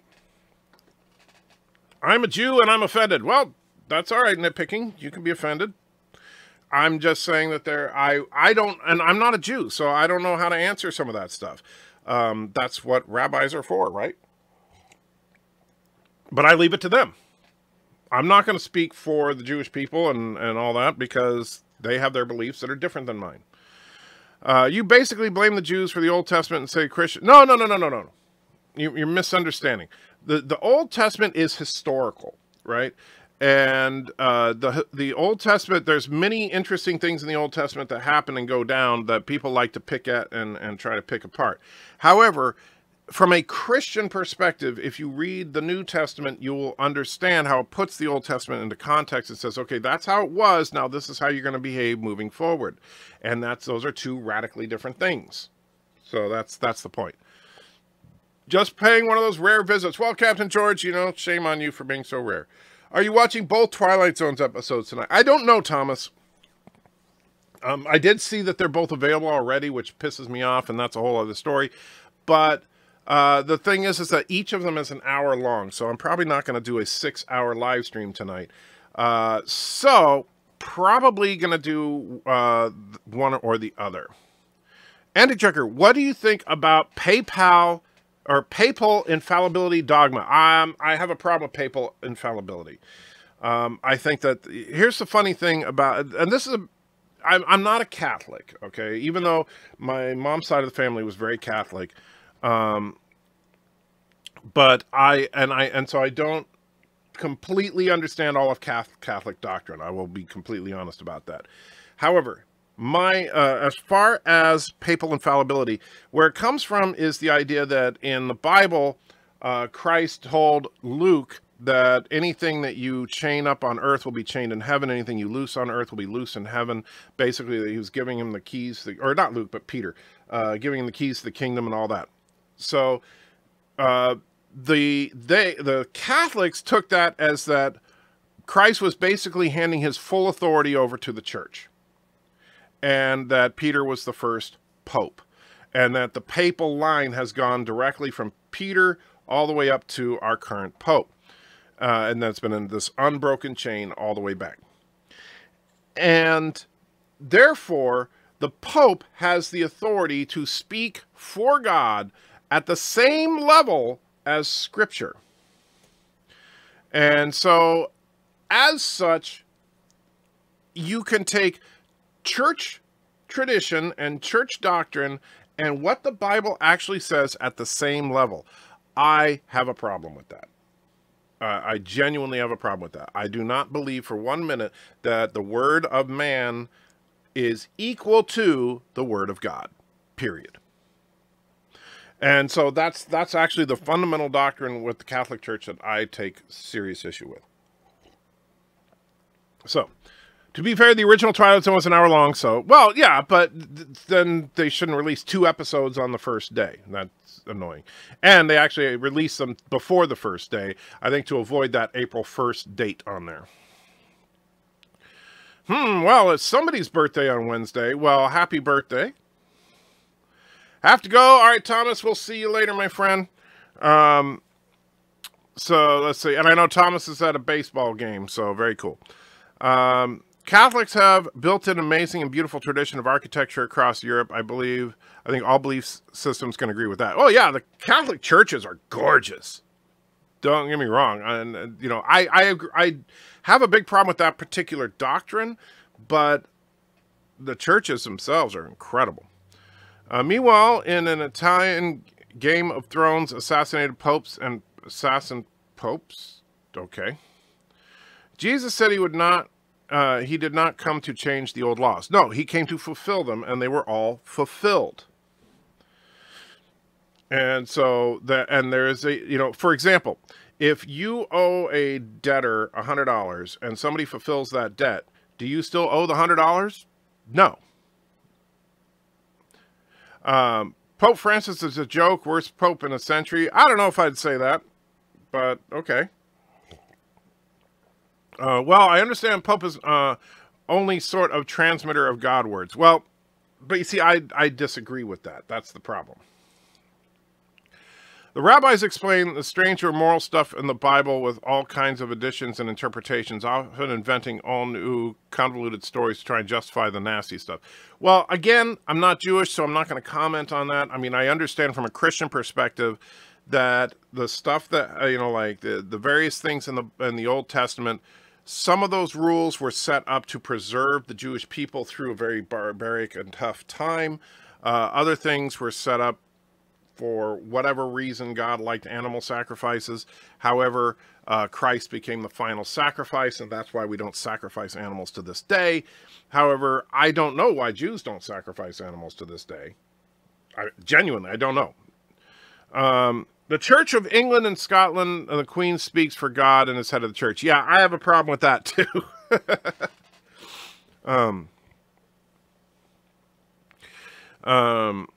Jesus said he came not to abolish the old law, but to fulfill it. Later, the Bible says the old covenant is ready to pass away. Well, that's the thing.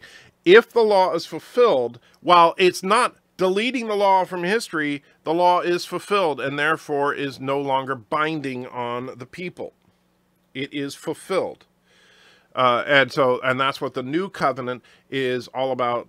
A doctrine of pure and total love, to love God and to love your fellow man.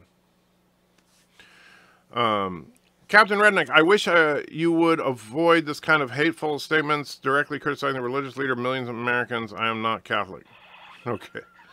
Captain Redneck is certainly entitled to his opinion on the Pope or anybody else. It's perfectly okay. As long as we don't get too nasty about it, that's the important thing. Jews would still want to sacrifice animals once the temple is rebuilt, but Muslims occupy that place. Well, I don't know what I don't know. I'm not a Jew, so I would say ask a rabbi on that one. Going to be fun seeing Antichrist's take on Twilight Zone as a lapsed churchgoer. Go Presbyterians. A Christian told me that after Armageddon, we will be living in a civilization around 1930s. And I thought, why 1930? Why not 1950, 1960, or 1990? I never heard that before, Daniel. I have no idea what that means. And so wait, the 10 commandments no longer need to be followed either. They're from the Old Testament. Well, the idea, nitpicking nerd, and this is, let me bring up the actual statement here. And because I think that there's a lot of confusion about this.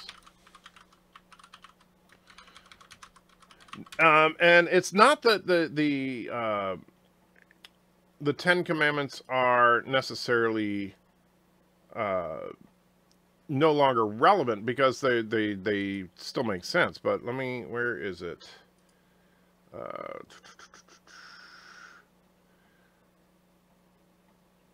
All right, so looks like Mark. We'll do that one. We're just getting all into the Bible today. This has been kind of weird, but that's all right. And Bear with me here. Almost got it. All right, so we want the book of Mark, and we need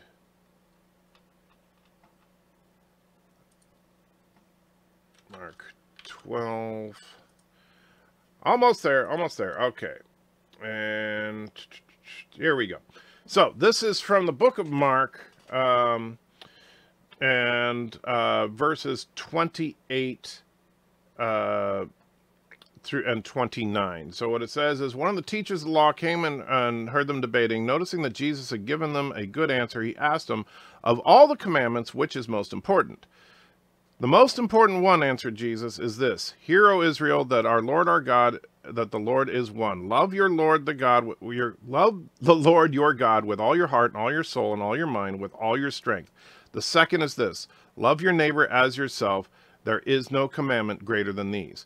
Now, in other verses, he goes on to say that all of the law and the prophets rest on this, that if you can accomplish those two things, to love God and to love your neighbor as yourself, that is what the whole purpose of the whole ball of wax is. And Loquisha says, puts $5 in, thank you so much, says, didn't mean to punt to Kant. I also prefer not talking person to person. I can talk about deontological ethics myself, but not in 200 character check. I get it. I know it's tough when we're talking in a chat format like this. That can definitely be challenging. But of course, Loquitius, thank you for your generosity. And if you want a super chat reward, throw it at me, my friend, and I will put it up there. Most of the basic thoughts of the Old Testament are implemented in modern laws and constitutions. Well, a lot of it is, yes. Antrekker said that you shouldn't say nasty things. So are you admitting that that was a nasty statement? I'm just saying we shouldn't say nasty things. So what we need to do, what do we need this antiquated beliefs for again? Depends on if you believe that there is anything beyond this life. It may mean nothing to you. It may mean everything to you. Calling any religious leader a joke or anything else is an opinion, and anybody has a right. It's not hate speech, it's opinion. Well, that's true. You can call it a joke all you want, but if you're going to simply insult and demean and mock, then I'm not going to take your argumentation seriously. And that's my opinion, is that somebody who is not willing to make a genuine, weighted argument is not worthy of debate. Regarding the 10 Commandments, Jesus told us what the 2 greatest commandments are. Yes, I just read them. The Catholic Church isn't stuck in the past. We are just strict in our belief system, but my church is doing its best not to remain stagnant. I don't necessarily think the Catholic Church is stuck in the past. There's some doctrines they have that I disagree with, but there's some things that they've done that are absolutely wonderful. We live in the 21st century, 2019. It would be nice if we were reduced to 1930s society. Yeah, but I don't understand who said that we were going to live in the 1930s after the apocalypse. I don't get that. Anti-Tracker, does your church fall under the Vatican jurisdiction, or do you have some sort of pope of your own? Neither. I go to an independent church. And I mean independent. We are not affiliated with any kind of denomination at all. Only Catholics have a pope. The rest of Christianity doesn't. Although there are, Captain Redneck, in fairness, there are, in fact, Protestant churches that recognize the papal authority, such as the Methodists and the Lutherans. They do, in fact, recognize papal authority. There is nothing in the Bible, Daniel, about being reduced to the 1930s, but a lot of people came up with these crazy ideas they got, and they say they got them from the Bible. Yeah, I don't know where some of this stuff comes from. To be fair, the Mormons have a president, but he functions identically to the Pope. Well, the Mormons is a whole different ball of wax. If Jesus was a role model of how you should behave, and he followed all the Jewish rules, like kosher rules, why don't all Christians follow those rules? Interesting statement, and actually that is addressed directly in the Bible. If you read it, Jesus actually did make the proclamation that all foods are okay to eat. As a lapsed churchgoer, given the choice, I prefer theology behind the Reformation. Just saying, go Martin Luther. Lucretius, Anti-Checker.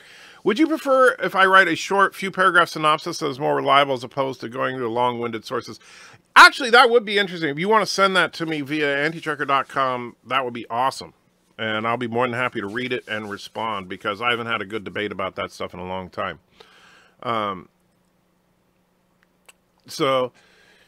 Let's see.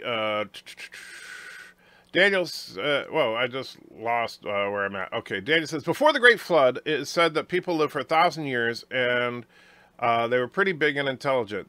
There is a theory that says that the water that fell from the sky surrounded the earth. Yes, I've heard stuff like that. There's also the idea that Genesis is a book of parables. Either one.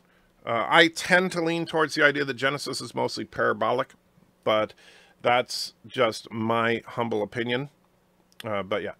Dale says, thank you, Anti-Trekker, for saying statements like that are not worthy of debate. You're more than welcome.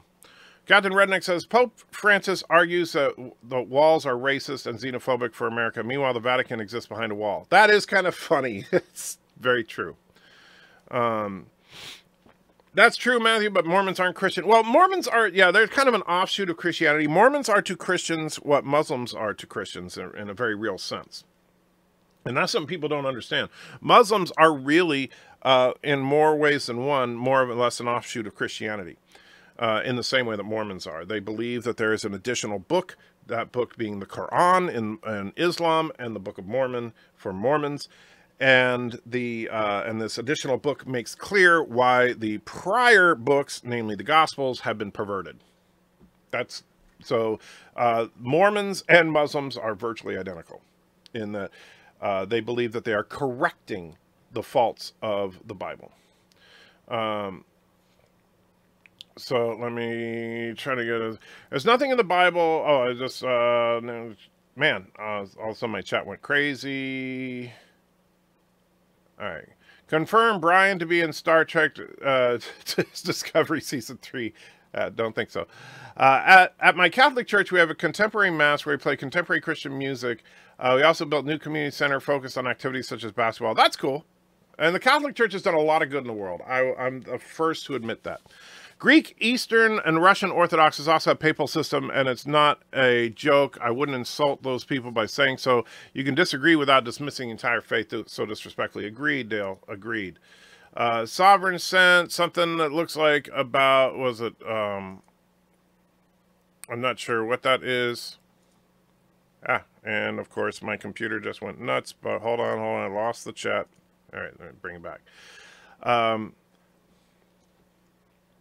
Let's see. So eating dogs and cats can be okay with Jesus? Well, I don't think that Jesus specifically mentioned anything about eating dogs and cats. All food's okay to eat. Is there any asterisk for Soylent Green? There is not. So I guess Soylent Green is okay.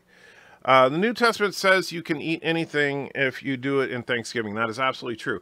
What it does say, and this is actually kind of interesting, is that you should not, for example, and it even addresses, for example, something that many would consider sacrilegious, such as eating foods that were sacrificed to idols.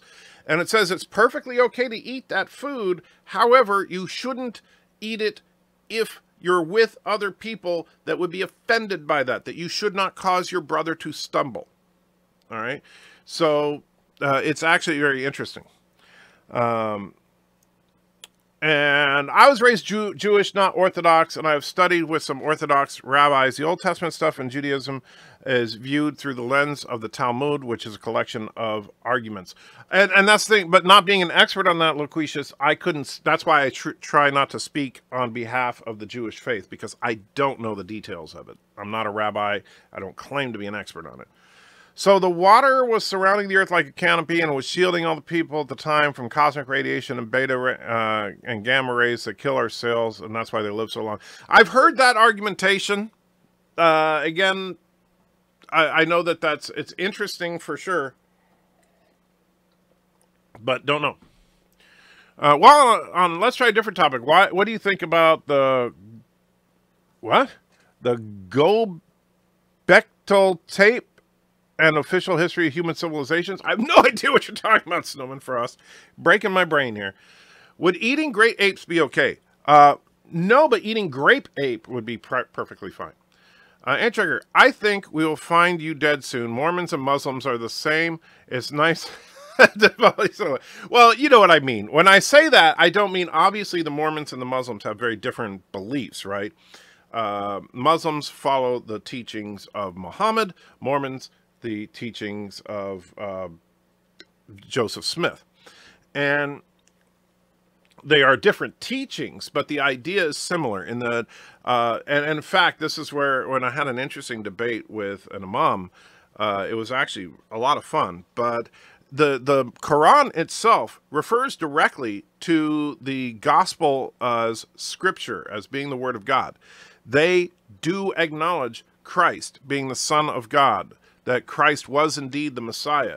All of this is not in debate. They debate whether Christ was God. They also debate whether Christ died on the cross, but they're not debating Christ's authority as being Messiah and Savior. But they believe that Christians got the message wrong, and so they're trying to correct it. And also they do not deify Muhammad. Muhammad was just a man. Let's see. So if vegans are offered meat, we can't. If vegans are offended, we can't eat meat. Well, actually, the idea is, like, if you're in a vegan's home, you shouldn't bring a steak with you, right? It basically boils down to don't be a dick, right? If you and in fact, here's a good example. A very, very good friend of mine for many years. He was a Methodist minister, and he was a vegetarian because he did not believe that he believed that eating meat was unethical, that it was hurting animals and all that. So he had this personal ethical code about it. However, if he was visiting people, particularly with his pastoral duties, and they were eating and they had meat, he would eat that meat. Not because of the fact that he was like, oh, well, it doesn't matter, but because he put people ahead of that personal principle. And that he truly believed that it's more important that you connect with these people than fight over whether or not it's okay to eat steak or not. And so even though he personally did not go to the grocery store and buy meat, and he didn't eat meat because of his own personal ethics, he put that part of, because it wasn't as important as people, he would put that aside if he was visiting someone. So, because not to offend your brother. Do you have any idea about what time the supporter stream will be? Estimate? Not exactly, but because I would say probably around 5 or so, Bird, more than likely. Almost Mormon terrorists, they were traveling with a nuclear fire in the sky. We better surround Salt Lake City with a wall. Okay. Oh, that is a famous and controversial archaeological site in Turkey. Well, I don't know anything about it, so I could not give you an opinion about it. Just a man you cannot draw. Yeah, well, and the funny thing about the not drawing Muhammad, it is not because Muhammad is sacred. It's because they absolutely do not want Muhammad to be deified. And so Muhammad did not feel that his image should have anything to do with the Muslim faith. Roddenberry was an atheist. That is true. Yes, good rule of thumb, don't be a dick. Don't call a venerated leader of billions a joke, and try to have more concise and specific criticisms rather than throwing out random insults. Very true, Dale. That's a good way of thinking. Don't be a dick mentality. That's exactly right. And you know what? I think that if Jesus were speaking in the modern vernacular, that's exactly what he would said. He would said, you know what? Go out there and don't be a dick. Andrew, you got it backward. Muslims think Jesus was a divine prophet and he was not the Son of God. No, they do think he was the Son of God, but they do not think he was God. They believe in the Immaculate Conception. They believe that God himself, that the Holy Spirit descended upon Mary and impregnated her with Jesus, but they do not believe that he was, in fact, God. And so they think that that is polytheism, to believe that Christ was, in fact, God. And, yeah. It's okay to eat dead people who died anyway if they were starving. I would say, honestly, if it's a matter of survival, yeah. You know, like with that group of kids that crashed in the Andes Mountains or whatever, and they ate some of their fallen to survive. Even though it's disgusting to think about, I don't think that that was a moral breach. I know I was just messing with you. Muhammad wasn't just a man, though. He's a prophet to them and is inseparable from Allah and the Quran. Well, actually, he was considered a prophet, but so was Moses, so are many others. The prophets are just human beings that God spoke to. And actually, you ask any Muslim, and no, Muhammad is not inseparable from Allah. Allah is God. And by the way, a lot of people get a lot worked up over the word Allah. Allah is just means God. All right, it's not a. That's all it means. Vegetarians better than bacon? Disagree on that one. Captain Redneck, that's weird. Okay, well, let's go to Captain Redneck. Big difference between eating animals and cannibalism. Well, true, but I'm saying if it's a matter of survival and the person's dead anyway, dig in. The Borg versus 4 Horsemen of the Apocalypse. I would dare say the 4 Horsemen of the Apocalypse would win because they have supernatural abilities that the Borg could not adapt to. No one was defiling him in a cartoon, and they still got angry, so it's not about... Well, here's the thing. It is about the idea that they could, and this is, I think it's kind of funny because it's not a commandment of God, but it's something that the Muslim, that the Church of Islam, if you will, takes very seriously, is the idea that they don't want him depicted because they never ever want him to ever be elevated beyond the status of human, and which is kind of funny if you think about it, but it's their tradition. I think they take it too far. But that's just my own personal opinion on it. But I also understand where it started. Treat others as you wish to be treated, the golden rule. That's very true. And that golden rule is a part of almost every major faith in the world. I just got here. Restart. Okay, Mr. Miles. So, yeah, CBS. Dang it. Why did they have to... Oh, sorry. Just rewind, Mr. Miles. They should be able to rewind. Don't be a dick. If only more people followed that simple doctrine. I agree. It would be the world would be a much better place. This is making me want some steak, bacon, and eggs. That's wrong. The Donner Party. Yeah. Correct. Allah is the Arabic word for God, nothing more. Yeah. I think people get all worked up over the word Allah, and the word just means God, right? It would be like if people wanted to get into an argument, and this is the funny thing about it. This is how stupid, whenever people start saying, well, God or Allah. No, it's the same thing. It would be like saying yes or sí if I was arguing with someone from Mexico. It's the same word. It's just a different language. I like the religion talk, but what did CBS do this time that lacked consistency? Oh, the whole thing about the Twilight Zone was preparing April 1st. And then when I got up this morning, we're going to do a live stream tonight of a live reaction to Twilight Zone. But when I sat down and I logged into CBS and I see they released it last night. It's like, seriously? They've been saying April 1st for the last several months. And now, all of a sudden, they put it out on March 31st. And I know why. They put it out on March 31st so that people wouldn't think it was an April Fool's joke. For the most part, the modern Catholic Church agrees with you. Okay, that's the sovereign. From a Christian perspective, yes, it would be immoral to kill the other person to save yourself. Yeah, it would be immoral to kill the other person to save yourself. But if the other person is dead and eating them can keep you alive, I don't think that's immoral. It's disgusting, but it's not immoral. The 4 Horsemen versus the 1 Burnham. They're both signs of the... Well, Burnham is one of the 4 Horsemen. That's what you don't understand. I put my steak in a hot pan, flip it, and it's ready. Oh, man, you're making me hungry now.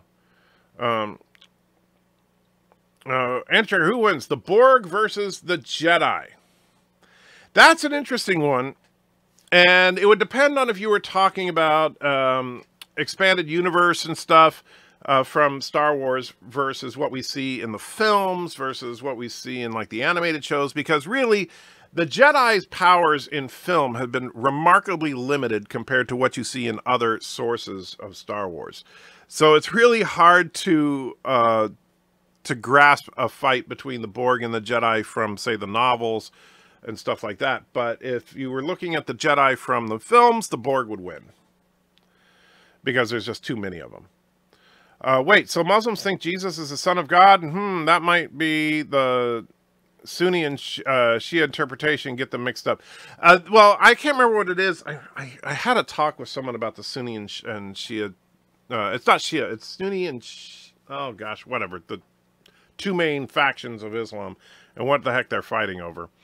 Killing somebody else to eat them is not self-defense. That is true. Mike is here from Columbus. Good to see you. I'm getting ready to wrap things up, but good to see you nevertheless. No, I mean it literally. Each time Allah is mentioned, it is Allah and his prophet. At least that's the impression I got. Not, well, it might be, depending on the, because there are many mantras and things that people say. For example, when a Muslim says the name of Muhammad, they'll always say, peace be upon him.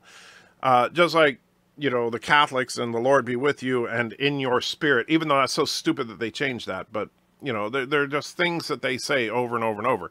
That doesn't necessarily mean that, and yes, his prophet is a special person, just as Moses was special, just as Daniel was special, just as David was special, just as Jesus was special. But the thing that's special about Muhammad in the eyes of a Muslim is that he was the final prophet. So that's kind of what it boils down to. All right, so, well, if they released Twilight Zone at midnight, that would technically be April 1st. Yeah, but the date on the CBS website says March 31st. I don't know what time it actually released, but I just saw that when I logged in this morning, I was going to see, oh, I wonder what time it's going to come out. And in fact, on Saturday, we were trying to see what time it's going to come out, and it doesn't say anywhere. And then, of course, it comes out a day early. Couldn't the Borg just assimilate the midichlorians? That would be interesting if the Borg nanites would be effective on midichlorians. We don't know. How about Section 31 controls versus the Borg? Who wins? Well, that's the problem. There seems that they may be one and the same. So we don't know yet. Who wins, Tribbles or Borg? Oh, the Borg definitely beat the Shiite. Thank you. Definitely beat the Tribbles. He's going to attack me, so I'll attack him first. Well, that may be practical. It doesn't make it moral. That's true. Control could still be the Borg. Yeah, I think that there's a good chance of that. Especially if you consider that Control uses little green glowing nanites. CBS has awful marketing. I did not know about the Twilight Zone's debut, mentioned nowhere except by Anti-Checker. I don't get out. Yeah, that's the funny thing is that a lot of people didn't know that it was coming. CBS pooped out Twilight Zone last night? Yes. Did you want me to send my little email? Yes. No, go to antitrekker.com and send it to me in a direct message. And by the way, if you haven't already, you should register at antitrekker.com. It's a great website.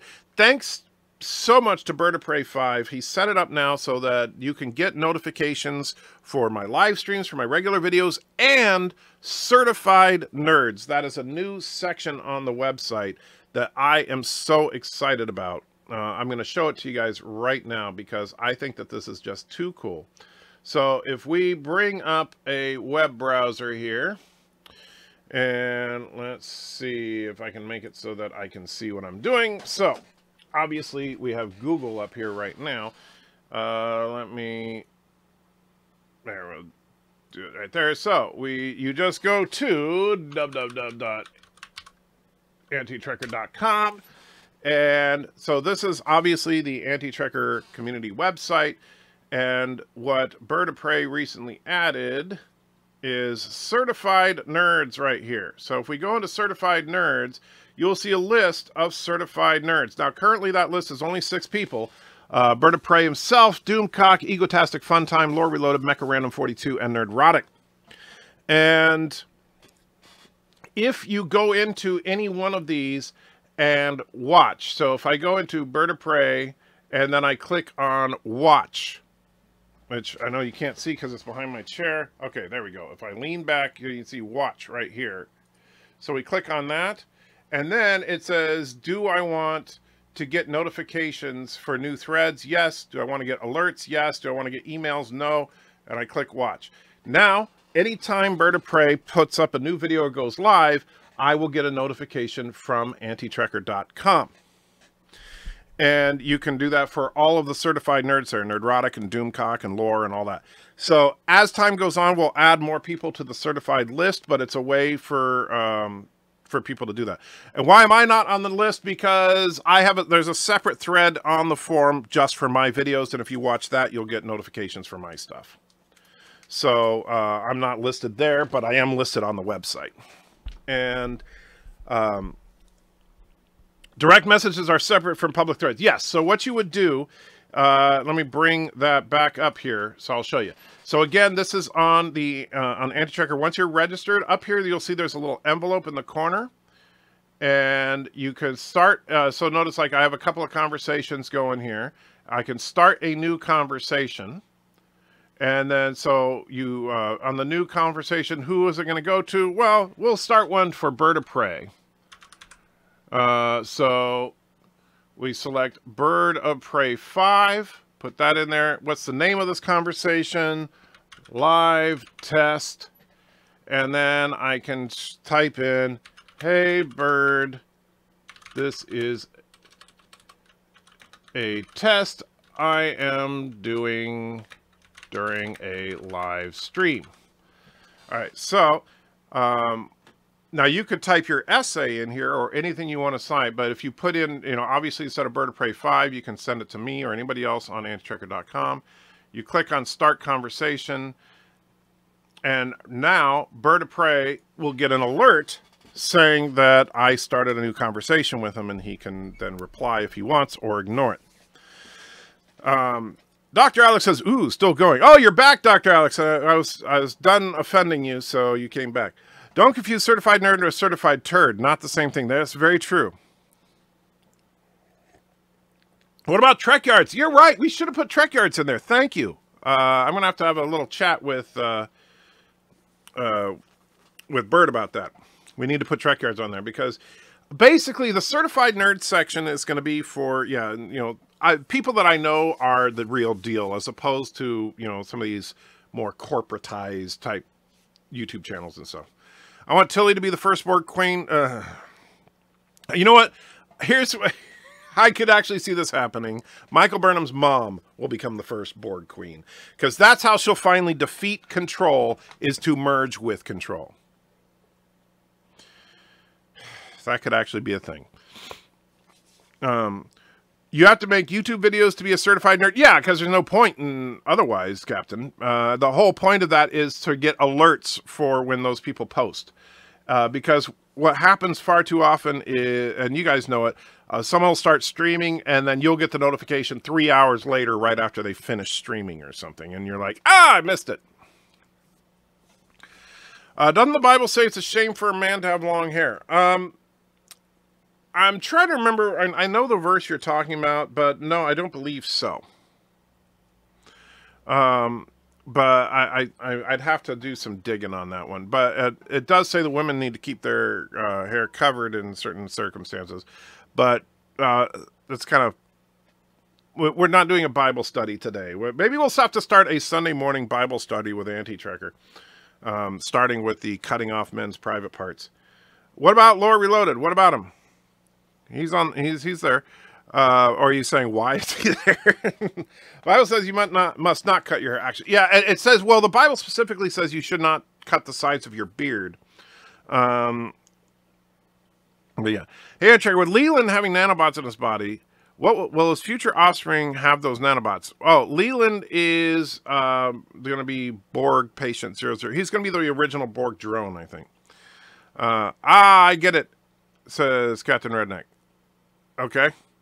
Bird of Prey says, I'm back. Good to see you, Bird. So, Bird of Prey, did you get that test message I sent you? Did you get that thing I sent you?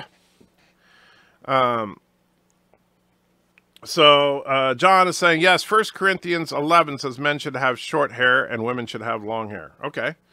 Let me see if I can bring that up without too much difficulty here. So, 1 Corinthians... And let's go, come on, search. All right, so 1 Corinthians, okay. Let's just do this. Bible,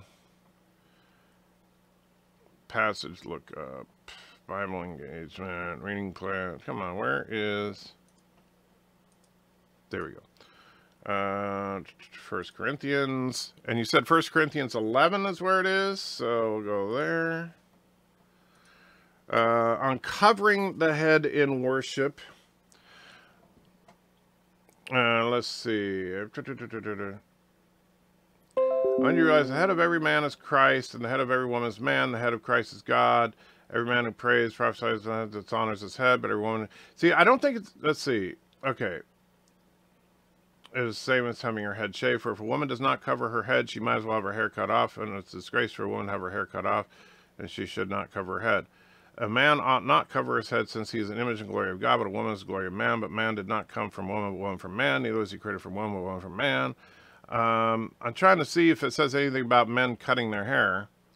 I see where it says that women shouldn't, but let's see. They're talking about covering your head, not necessarily the length of your hair, and that's a whole different thing. And that has to do with the Jewish tradition of how you would pray and stuff like that, which is not really applicable in the modern world. But anyway, I'll have to look at it a little bit later. So yeah, yes, Trek Yards, my bad. Yeah, thank you. If you could get that fixed, Joe, I'd greatly appreciate it. Sunday Bible study with Anti-Trek would be fun. I may do that. That could be a fun thing to do Sunday morning, like do a Sunday morning live stream where I'll just, like, we'll pick out a passage from the Bible and break it down or something. But I do need to wrap things up for right now because I'm going to be taking Mrs. Anti-Trekker to go see Us, and then we're going to be watching The Twilight Zone tonight, and we got the live stream to do for the patrons. It's going to be a crazy, crazy busy day. In the meantime, guys, remember that life is a box of chocolates, I think. Is that a thing? I don't know. I need to come up with an ending.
I have got something better!